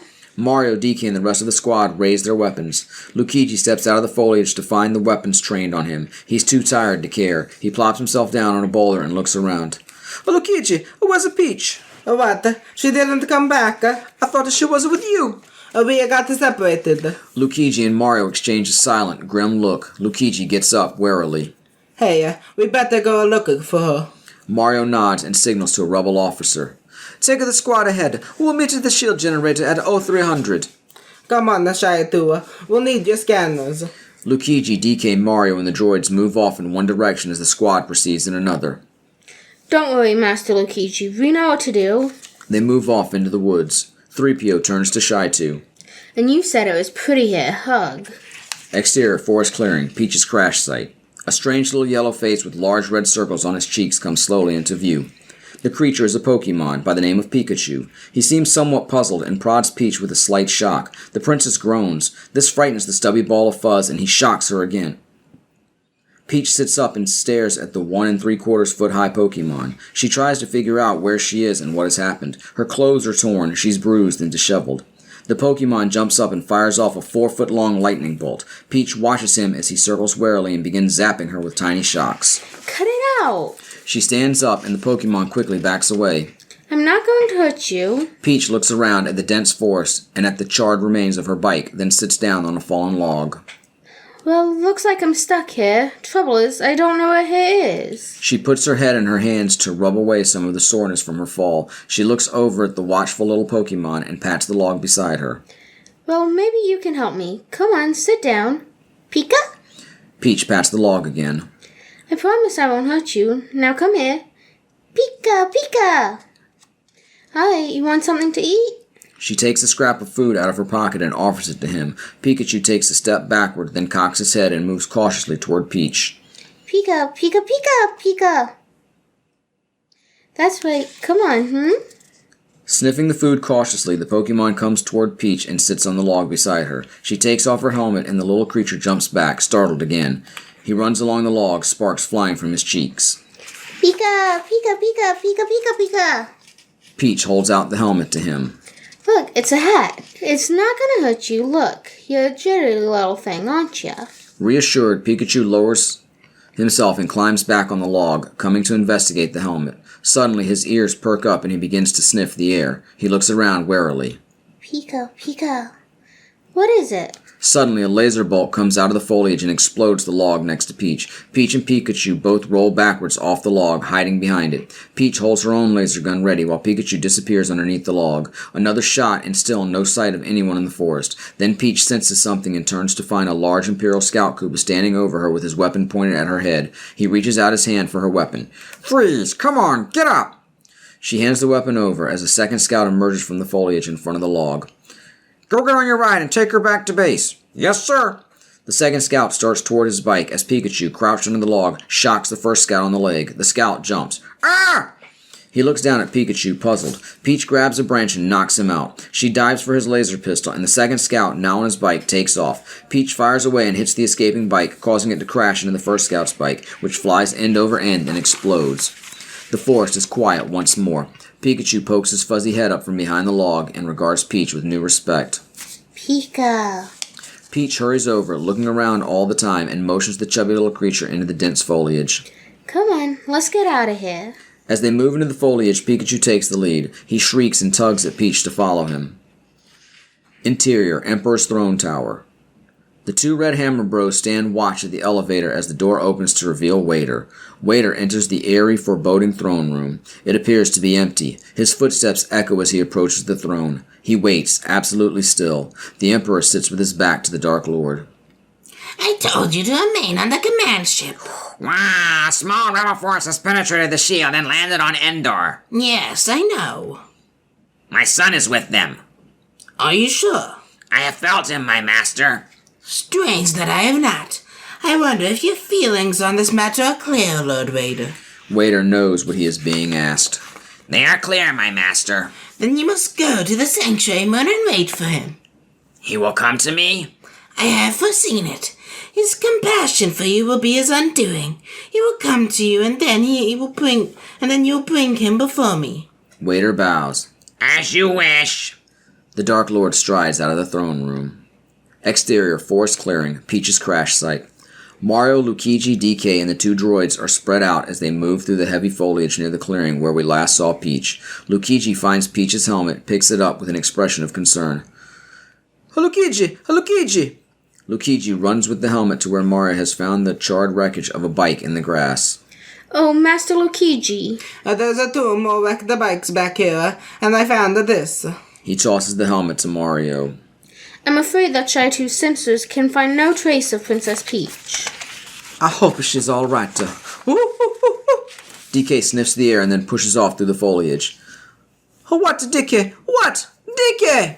The others rush to keep up with the giant Wookiee. Wah wah. Exterior, forest, dense foliage.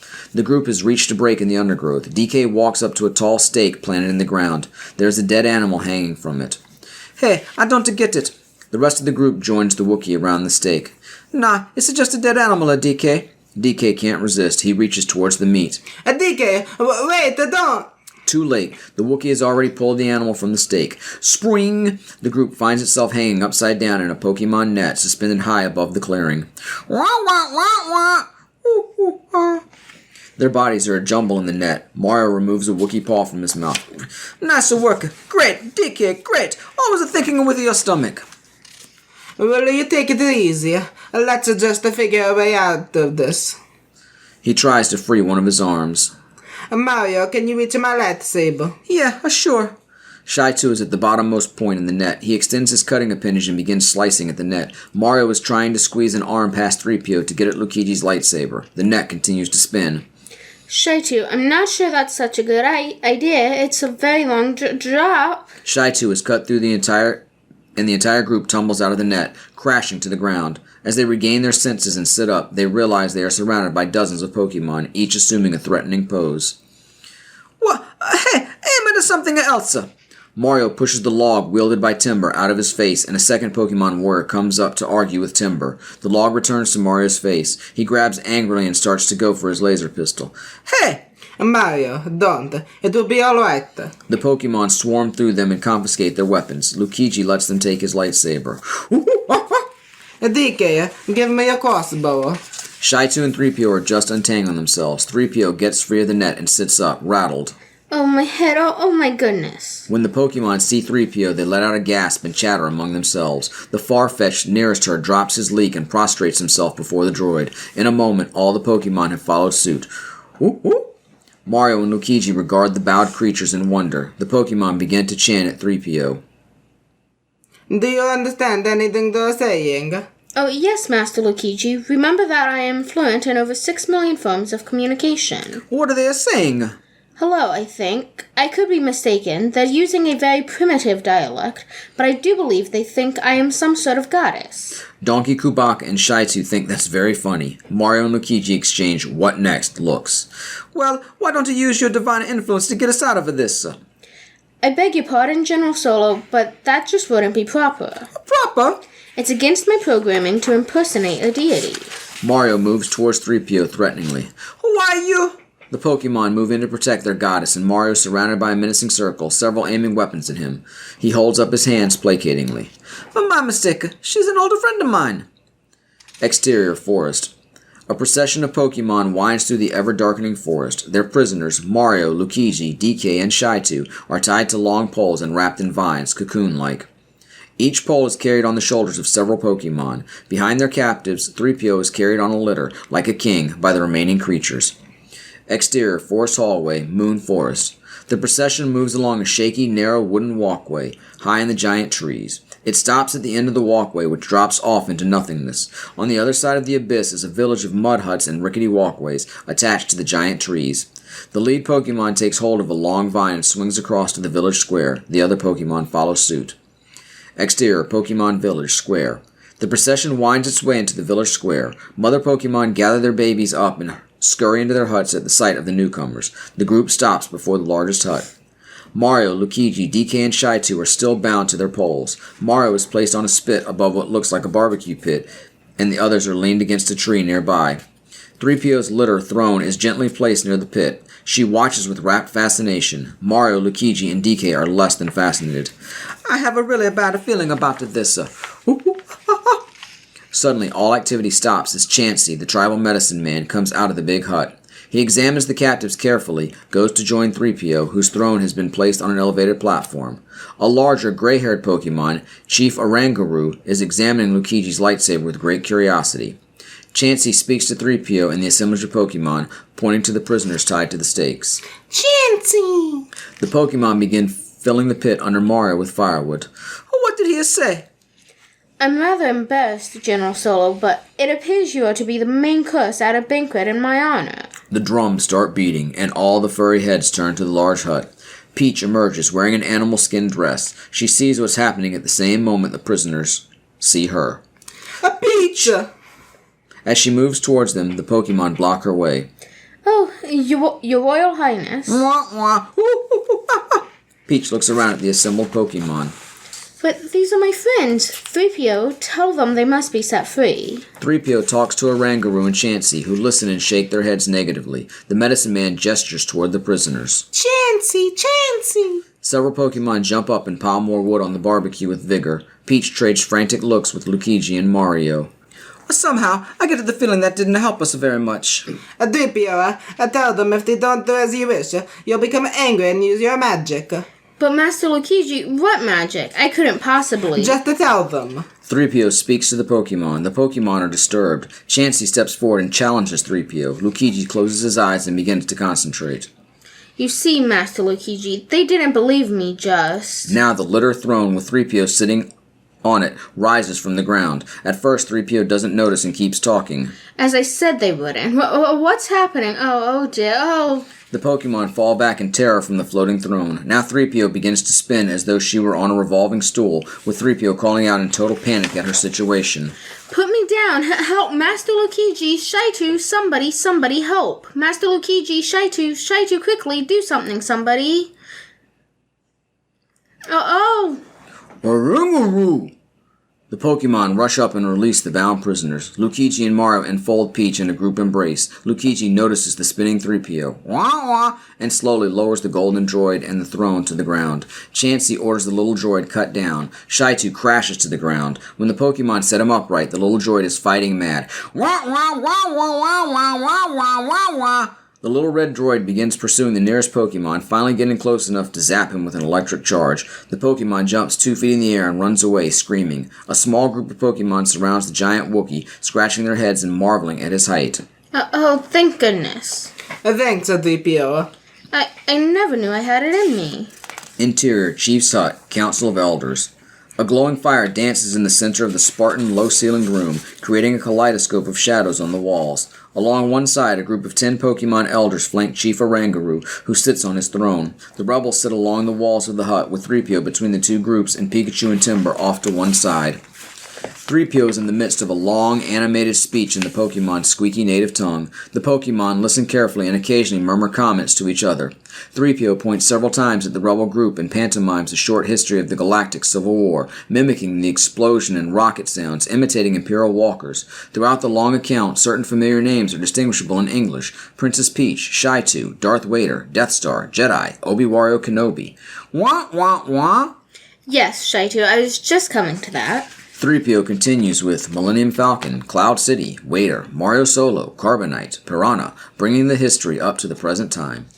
At the end of it, the Chief, Chansey, and the Elders confer, then nod in agreement. The Chief stands. The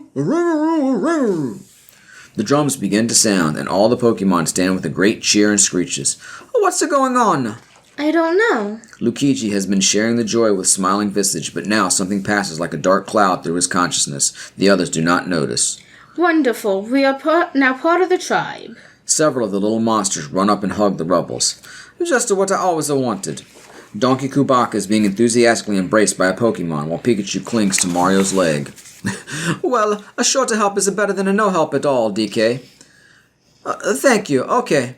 He says the scouts are going to show us the quickest way to the shield generator.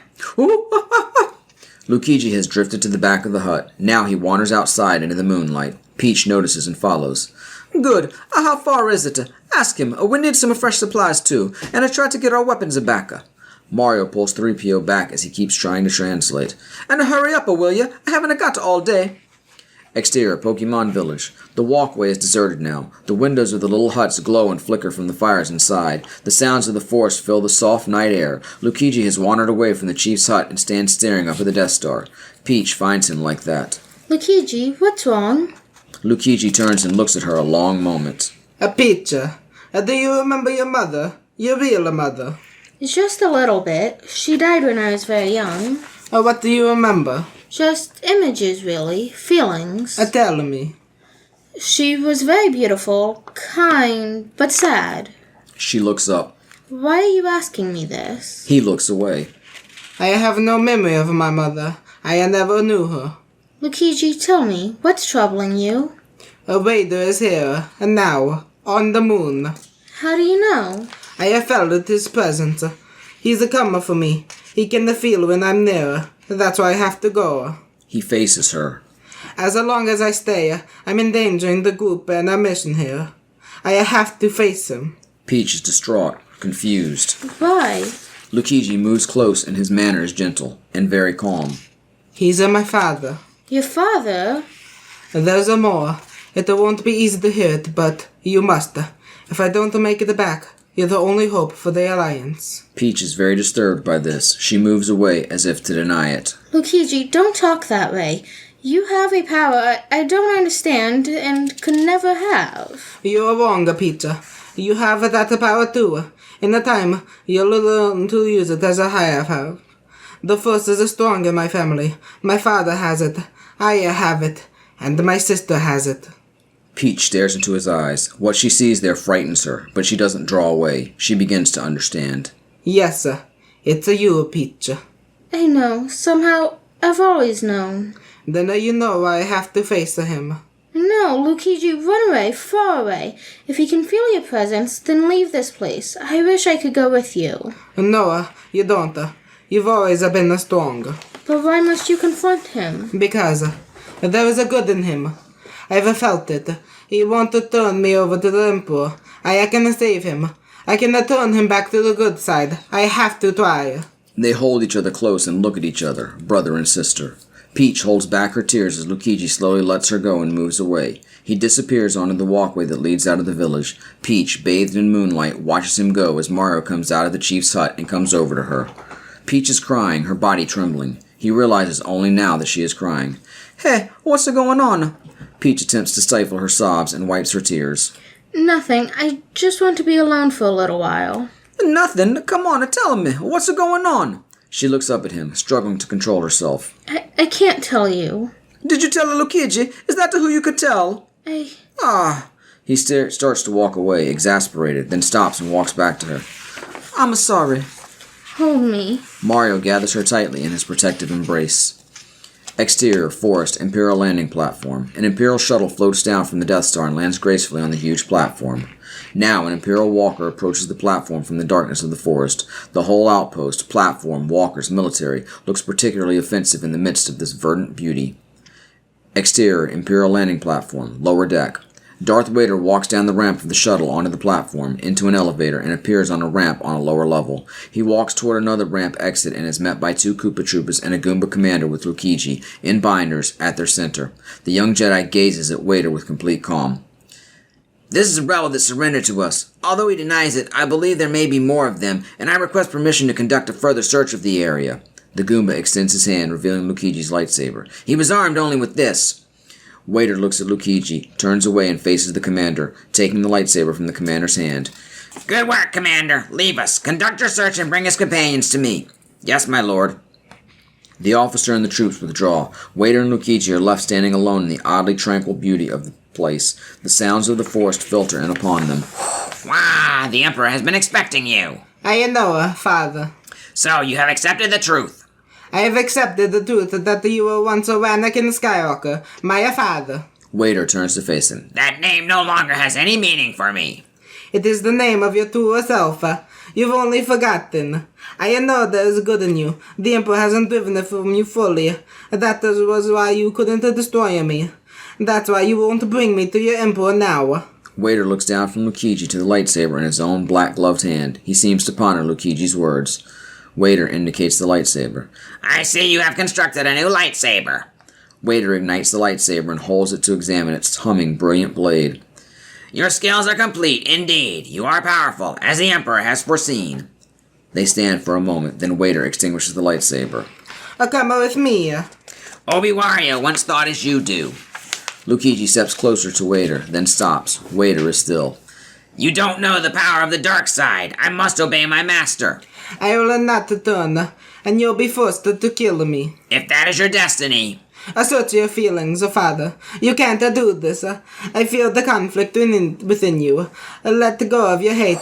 Wah! It is too late for me, son. The Emperor will show you the true nature of the Force. He is your master now. Vader signals to some distant Koopa Troopers. He and Luigi stand staring at one another for a long moment. And then my father is truly dead. Exterior, indoor, ridge overlooking shield generator. Mario, Peach, Donkey Kubaka, the droids, Pikachu, and another Pokemon Scout, Piplup, hide on a ridge overlooking the massive Imperial shield generator. At the base of the generator is an Imperial landing platform. Peach studies the installation. The main entrance to the control bunker is on the far side of that landing platform. This isn't going to be easy. Hey, don't worry. DK and me got into a lot of places more heavily guarded than this. Pika, Pika, Pikachu! What's he saying? He says there's a secret entrance on the other side of the ridge. Exterior, space, Rebel fleet. The vast fleet hangs in space near the blue planet. A giant Rebel Star Cruiser is up at the front, but now the Millennium Falcon roars up to a spot ahead of it, tiny in comparison. Interior, Millennium Falcon, cockpit. Sonic is in the pilot seat. His alien co-pilot, Neon Knuckles, takes some getting used to in the familiar environs of the Falcon's cockpit. Sonic speaks into his comlink. Admiral, we're in a position. All fighters accounted for. Proceed with the countdown. All moves assume attack coordinates. Sonic turns to his weird co-pilot. Don't worry, my friends are down there. They'll have that shield down on time. Or this will be the shortest offensive of all time. The co-pilot flips some switches. Okay, prepare to jump into hyperspace on my mark. All right, stand by. He pulls a lever, and the stars outside begin to streak. Exterior Space Rebel Fleet. We are treated to an awesome sight. First the Millennium Falcon, then Akbloop Star Cruiser, then, in large segments, the huge fleet roar into hyperspace and disappears. Exterior, Indoor, Ridge overlooking Control Bunker. Mario, Peach, DK, and the droids, and their 2 Pokemon guides, Pikachu and Piplup, have reunited with the Rebel Strike Squad. The entire group is spread through the thick undergrowth. Beneath them is the bunker that leads into the generator. 4 Imperial Scout Koopas, their bikes parked nearby, keep watch over the bunker entrance. Piplup addresses Mario. Piplup, Piplup. A back door, huh? A good idea. Pika, Pika. Piplup. It's only a few guards. This shouldn't be too much of trouble. Well, it only takes one to sound the alarm. The pirate flashes her a self-confident grin. Then we'll do it real quiet-like. 3PO explains what is going on to Pikachu and Piplup. The Pokemon chatter a moment between themselves. Then Piplup jumps up and scampers into the underbrush. 3PO queries Pikachu. Pika, Pikachu. Pika, Pika. Oh my, Princess Peach. Quiet.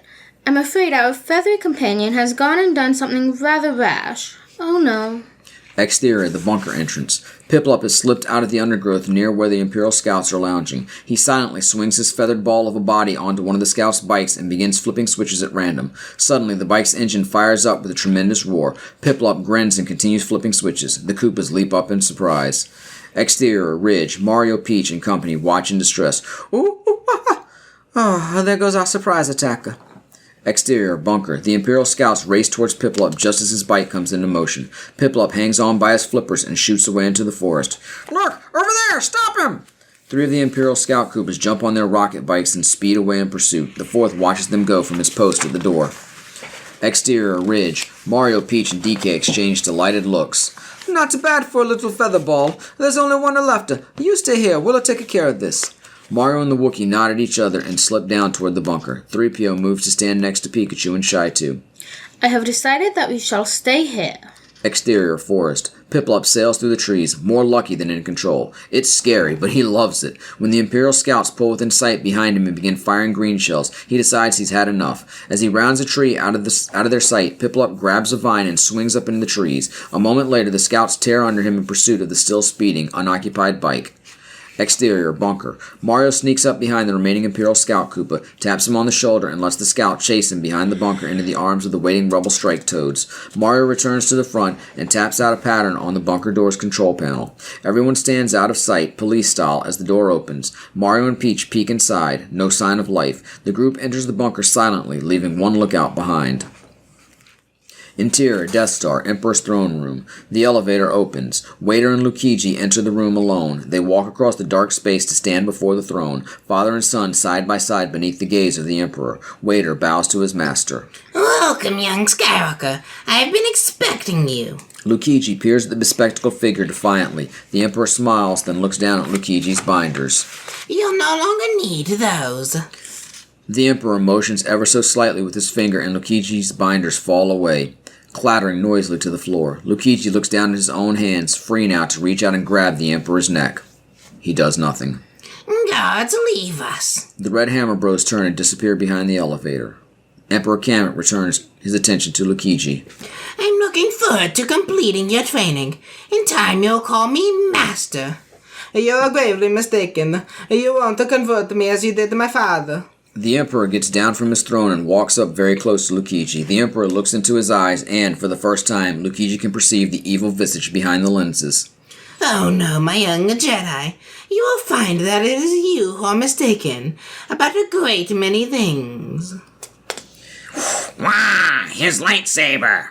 Waiter extends a gloved hand towards the Emperor, revealing Luigi's lightsaber. Kamek takes it. Ah, yes, a Jedi's weapon, much like your father's.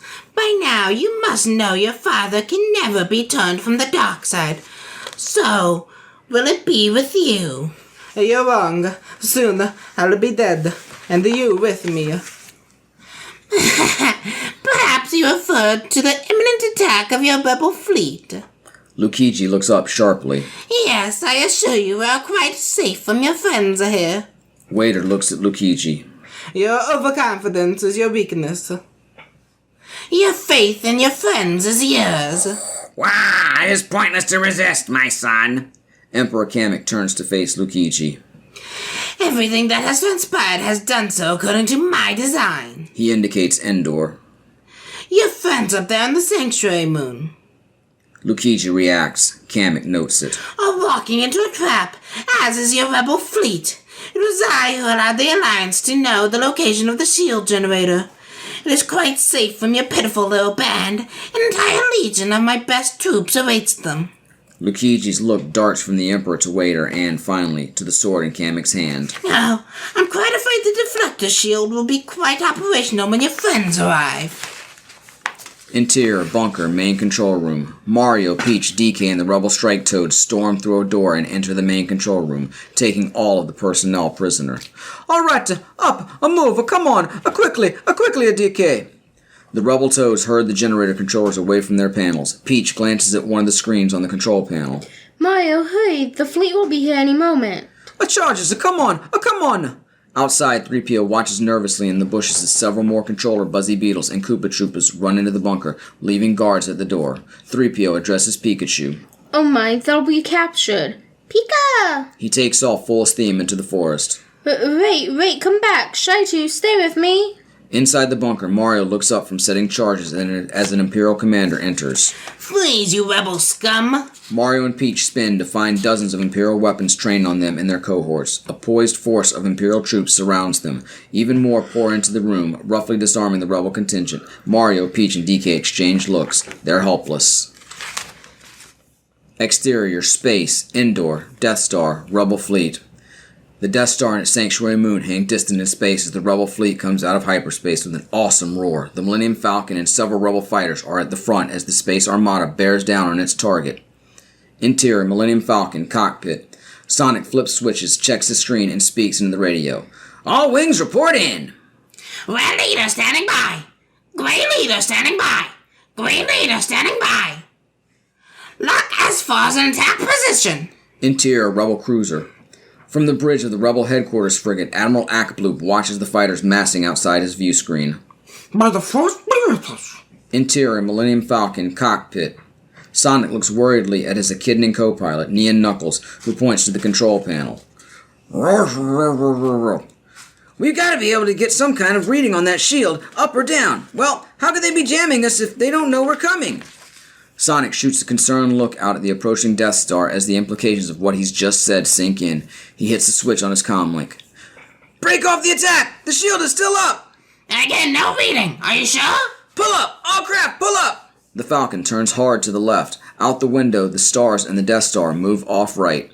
Exterior, space, Death Star, shield. The Falcon and the fighters of the Red Squad veer off desperately to avoid the unseen wall. Interior, Rebel Star Cruiser, bridge. Alarms are screaming and lights flashing as the huge ship changes course abruptly. Other ships in the fleet shoot by outside as the Armada tries to halt its forward momentum. Take a resurrection. Bring groups. Get close to the holding sector M37. A Mon Calamari controller turns away from this screen and calls out to Akbloop, quite excited. The Admiral rushes over to the controller. Admiral, we have enemy ships in sector 47. On the screen can be seen the moon, Death Star, and the massive Imperial fleet. Akbloop moves to the comlink. At the top!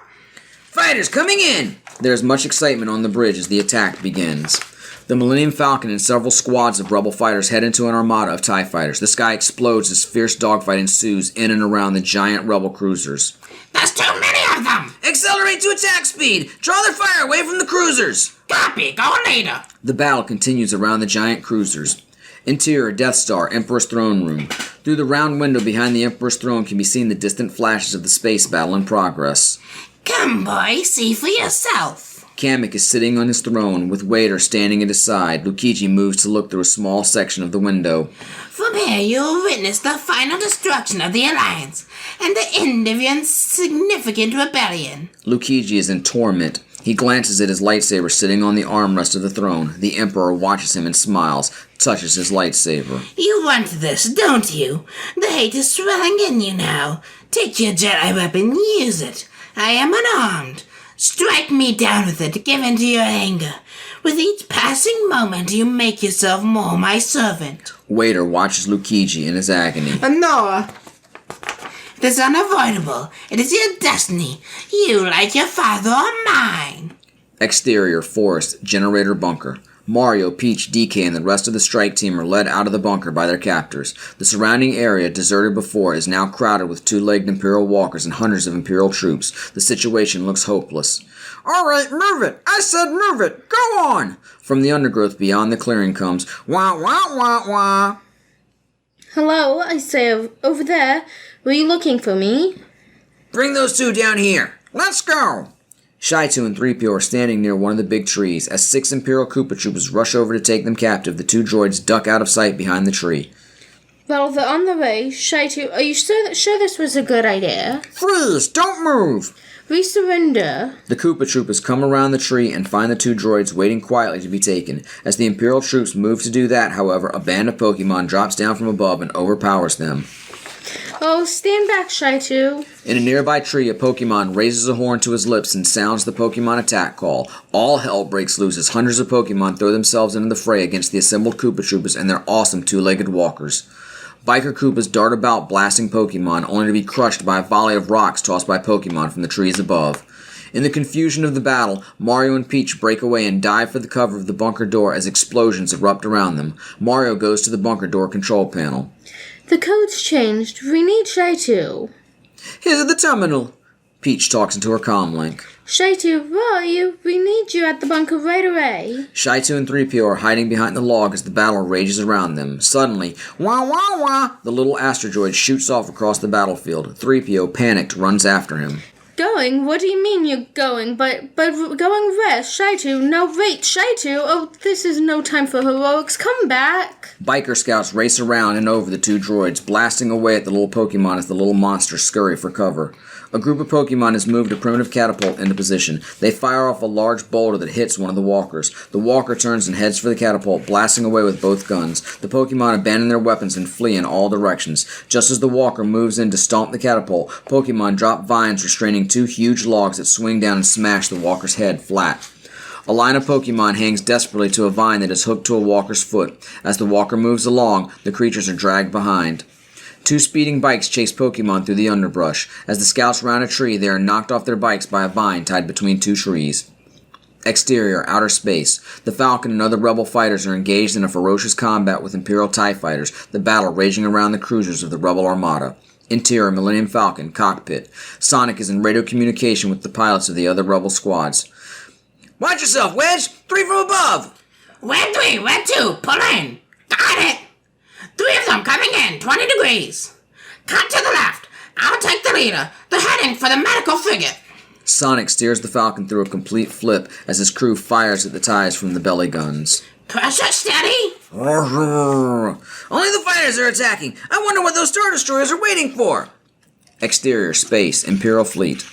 The giant Imperial Star Destroyer waits silently some distance from the battle. The Emperor's huge Super Star Destroyer rests in the middle of the fleet. Interior, Super Star Destroyer. Admiral Goombiot and 2 Goomba commanders watch the battle at the huge window of the Super Star Destroyer's bridge. We're in position now, sir. Hold there. We're not going to attack. I have my orders from the Emperor himself. He has something special planned for them. We only need to keep them from escaping. Interior, Emperor's throne. Emperor Kamek, Waiter, and a horrified Luigi watch the aerial battle fireworks out the window and on the view screen. Another Rebel ship explodes against the protective shield. As you can see, my young apprentice, your friends have failed.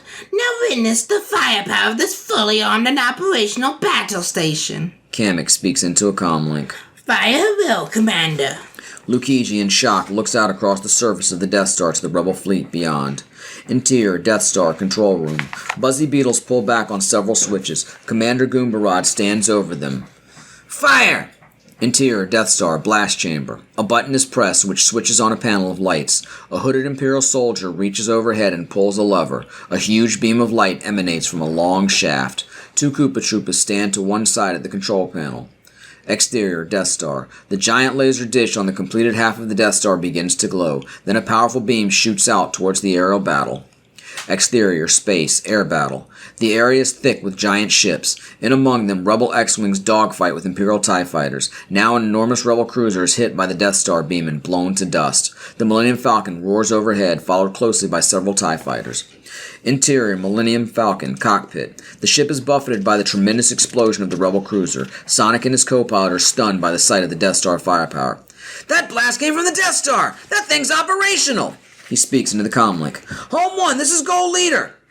Interior, Rebel Star Cruiser, bridge. Akbloop stands amid the confusion on the wide bridge and speaks into the comlink.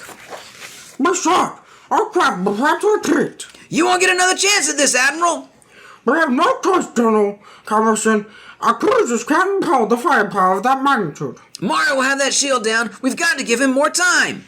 Exterior, forest, generator bunker. Shai-Tu and 3PO make it to the door as Mario and Peach provide cover fire. We're coming. Come on! Oh, Shai-Tu, hurry. The little droid moves to the terminal and plugs in his computer arm. A large explosion hits near Shai-Tu, knocking him head over heels, finally landing on his feet. The stubby astro droid's head is spinning and smoldering. Suddenly there is a loud spring, and Mario and Peach turn around to see Shai-Tu with all his compartment doors open and all of his appendages sticking out. Water and smoke spurt out of the nozzles in his body. Mario rushes to a terminal as 3PO rushes to his wounded companion. My goodness, Shai-Tu, why did you have to be so brave? Well, I suppose I could have hotwired the thing. I'll cover you. Flying Pokemon drop rocks onto the Koopa Troopas, dive-bombing their deadly adversaries. One is hit in the wing with laser fire and crashes. A walker lumbers forward, shooting laser blasts at frantic Pokemon running in all directions. 2 Pokemon are struck down by laser blasts. One tries to awaken his friend, then realizes that he is dead. Exterior, space, Death Star. The Rebel fleet continues to be picked off from one side by the Death Star's deadly beam, from the other by the rampaging Imperial Star Destroyers. Interior, Millennium Falcon, cockpit. Sonic steers the Falcon wildly through an obstacle course of floating giants. He's been yelling into the comlink. Yes! I said closer! Move as close as you can and engage those Star Destroyers at point-blank range! At that close range won't last long against those Star Destroyers. We'll last longer than we will against that Death Star, and we might just take a few of them with us. The Rebel cruisers move very close to the Imperial Star Destroyers and begin to blast away at point-blank range. Tiny fighters race across giant surfaces against a backdrop of laser fire. The control tower of a Star Destroyer is under attack. She's gonna blow! I'm hit! The damaged Y-Wing plummets toward the Star Destroyer and crashes into the control tower, exploding. Interior, Emperor's Tower, throne room. Out of the window and on the view screens, the Rebel fleet is being decimated in blinding explosions of light and debris. But in here, there is no sound of battle. The Emperor turns to Luigi. Your fleet has lost, and your friends on the Ender Moon will not survive. There is no escape, my young apprentice. The Alliance will die, as will your friends. Luigi's eyes are full of rage. Waiter watches him. Good. I can feel your anger. I am defenseless. Take your weapons, strike me down with all your hatred, and your journey to the dark side will be complete. Luigi can resist no longer. The lightsaber flies into his hand. He ignites it in an instant and swings at Kamek. Waiter's lightsaber flashes into view, blocking Luigi's blow before it can reach the Emperor. The 2 blades spark at contact. Luigi turns to fight his father. Exterior, forest. The battle rages on. Koopa Troopas fire on Pokemon with sophisticated weapons while their little adversaries sneak up behind the Imperial troopers and launch their own attacks. A walker marches through the undergrowth, blasting Pokemon as it goes. A Pokemon warrior gives the signal and a pile of logs is cut loose. The logs tumble onto the walker's feet, causing it to slip and slide until it finally topples over with a great crash. A scout bike races past and is lassoed with a heavy vine. The other end of the vine is tied to a tree, and the bike swings around in ever-tightening circles until it runs out of rope and crashes into the trees with a huge explosion. DK swings on a vine to the roof of one of the walkers. 2 Pokemon cling to him. They land with a thud on top of the lurching machine, then hang on for dear life. One of the Pokemon peers through the window. The walker pilot opens the hatch to see what's going on. He is yanked out and tossed overboard before he can scream. The 2 Pokemon jump into the cockpit and knock the second pilot unconscious. The Pokemon are thrown violently as the mighty machine careens out of control. Outside, DK is almost knocked overboard. He sticks his head into the hatch. The Pokemon are too busy and frightened to listen to the Wookiee's complaint. DK slips inside the walker. Donkey Kubaka's walker moves through the forest, firing laser blasts at unsuspecting Koopa Troopas and destroying other Imperial walkers. The Pokemon shout and cheer as the giant machine helps turn the tide of the battle in their favor. Exterior, forest, generator bunker. Mario works furiously at the control panel. Wires spark as he attempts to hotwire the door. He motions to Peach, who is blasting away at some Koopas. I think I got it! I got it! The 3 wires spark as the connection is made. With a loud whoosh, a second blast door crashes down in front of the first. Mario frowns and turns back to the wires again. Peach exchanges shots with the Koopa Troopa in the bushes. Then suddenly, her shoulder is hit by a laser blast. Oh, Princess Peach, are you alright? Let's see. It's not bad. Freeze! They freeze. Oh dear. Don't move! Peach holds her laser gun ready behind Mario, out of view of the two Koopa Troopas moving towards them. Mario and Peach's eyes lock. The moment seems suspended in time. I love you. Another shared look between them as she smiles up at Mario. I know. Hands up! Stand up! Mario stands up slowly and turns, revealing the gun in Peach's hand. She disposes of the stormtroopers in a flash. As Mario turns back toward Peach, he looks up to see a giant walker approach and stand before him, its deadly weapons aimed right at him. He tells Peach, "Stay back." The hatch on top of the walker opens and DK sticks his head out. DK, get her down here. She's wounded. No, wait. I got an idea. Interior, Emperor's Tower, Throne Room. Luigi and Wader are engaged in a man-to-man duel of lightsabers even more vicious than the battle on Bespin. But the young Jedi has grown stronger in the interim, and now the advantage shifts to him. Wader is forced back, losing his balance, and is knocked down the stairs. Luigi stands at the top of the stairs, ready to attack. Good boy, use your aggressive feelings. Let the hate flow through you. Luigi looks back momentarily at the Emperor, then back to Wader, and realizes he is using the dark side. He steps back, turns off his lightsaber, and relaxes, driving the hate from his being. Wow! Obi-Wario has taught you well! I am willing not to fight you, father. Wader backs up the stairs to Luigi. Wow! You are unwise to lower your defenses! Wader attacks, forcing Luigi on the defensive. The young Jedi leaps in an amazing reverse flip up to the safety of the catwalk overhead. Wader stands below him. You are not to betray you, father. I feel the good in you, the conflict. Wow! There is no conflict! You couldn't bring yourself to kill me before, and I don't believe you'll destroy me now. You underestimate the power of the dark side. Wow! If you will not fight, then you will meet your destiny! Wader throws the laser sword and it cuts through the supports holding the catwalk, then returns to Wader's hand. Luigi tumbles to the ground in a shower of sparks and rolls out of sight under the Emperor's platform. Wader moves to find him. Good. Exterior, space, air battle. The two armadas, like their sea-bound ancestors, blast away at each other in individual point-blank confrontations. A Star Destroyer explodes. The Rebel Victor limps away, its back half alive with a series of minor explosions. The Rebel Cruiser manages to move in next to a second Star Destroyer before it explodes completely, taking the Imperial Star Destroyer with it. The Falcon and several fighters attack one of the larger Imperial ships. Watch out! Squad at .06! I'm on it. Go, leader. Good job, Red 2. Now, come on, Mario, old buddy. Don't let me down. Interior, bunker, control room. Controllers watch the main view screen on which a vague figure of an Imperial Walker pilot can be seen. There is a great deal of static and interference. It's over, Commander. The rebels have been robbed. They're fleeing into the woods. We need reinforcements to continue the pursuit. The controllers cheer. Send 3 squads to help. Open the back door. Yes, sir. Exterior, forest, generator bunker. As the door to the bunker opens and the Imperial troops rush out, they're surprised to find themselves surrounded by rebels, their weapons pointed at them. Pokemon appear on the roof of the bunker, poised to strike. The Imperial troops throw down their guns as Mario and DK rush inside the bunker with explosive charges. Interior, bunker. Mario, DK, and several Toads rush into the room and plant explosive charges on the control panels and rush out. Throw me another charger. Interior, Emperor's Tower, throne room. Wader stalks the low-ceilinged area on the level below the throne, searching for Luigi in the semi-darkness, his lightsaber held ready. Wow, you cannot hide forever, Luigi. I am willing not to fight you. Give yourself to the dark side. Wow. Wow, it is the only way you can save your friends. Wow, yes, your thoughts betray you. Your feelings for them are strong. Wow, especially for... Wader stops and senses something. Luigi shuts his eyes tightly in anguish. Sister! Wow, so you have a twin sister. Your feelings have now betrayed her, too. Obi-Wario was wise to hide her from me. Wow, now his failure is complete. Wow, if you will not turn to the dark side, then perhaps she will. Never! Luigi ignites his lightsaber,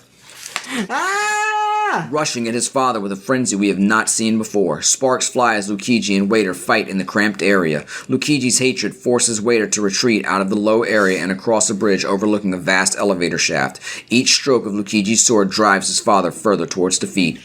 The Dark Lord is knocked to his knees, and as he raises his sword to block another onslaught, Luigi slashes Wader's right hand off at the wrist, causing metal and electronic parts to fly from the mechanical stump. Wader's sword clatters uselessly away, over the edge of the platform and into the bottomless shaft below.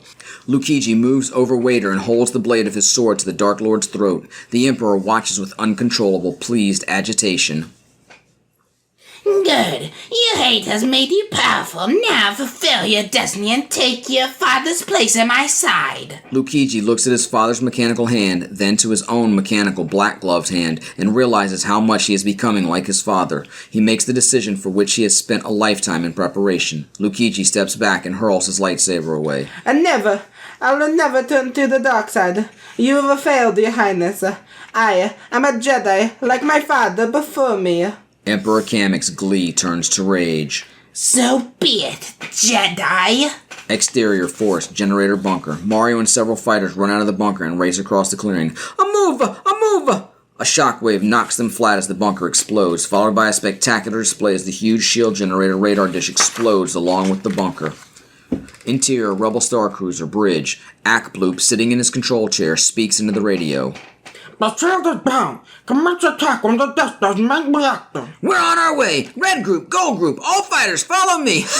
Told you they'd do it. The Falcon, followed by several smaller Rebel fighters, heads towards the unfinished superstructure of the Death Star. Interior, Emperor's Tower, throne room. Luigi stands still as the Emperor reaches the bottom of the stairs. The Emperor's laughter has turned to anger. He raises his arms toward Luigi. If you will not be turned, you will be destroyed. Blinding bolts of energy, evil lightning shoot from the Emperor's hands at Luigi. Even in his surprise, the young Jedi tries to use the Force to deflect them. At first, he is half successful, but after a moment, the bolts of energy are coming with such speed and power the young Jedi shrinks before them, his knees buckling. The wounded Wader struggles to his feet and moves to stand at his master's side. Young fool, only now at the end do you understand. Luigi is almost unconscious beneath the continuing assault of Emperor Kamek's lightning. He clutches a canister to keep from falling into the bottomless shaft as the bolts tear through him. Your feeble skills are no match for the power of the dark side. You have paid the price for your lack of vision. Luigi writhes on the floor in unbearable pain, reaching weakly up towards where Wader stands watching. Father, please help me. Again, Wader stands, watching Luigi. He looks at his master, the Emperor, then back to Luigi on the floor. Now, younger Skywalker, you will die.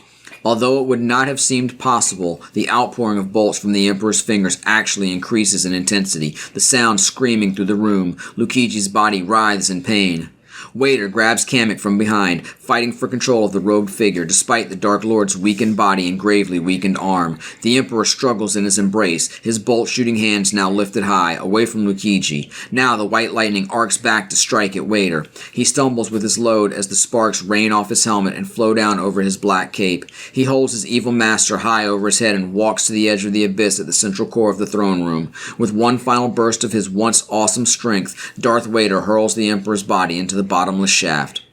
The Emperor's body spins helplessly into the void, arcing as it falls into the abyss.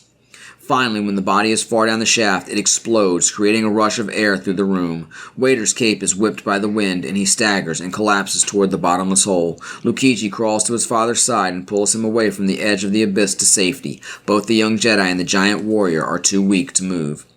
Exterior, interior, space battle, fighters and Death Star. Rebel fighters follow the Falcon across the surface of the Death Star to the unfinished portion, where they dive into the superstructure of the giant battle station, followed by many TIE fighters. I'm going in. Here goes nothing.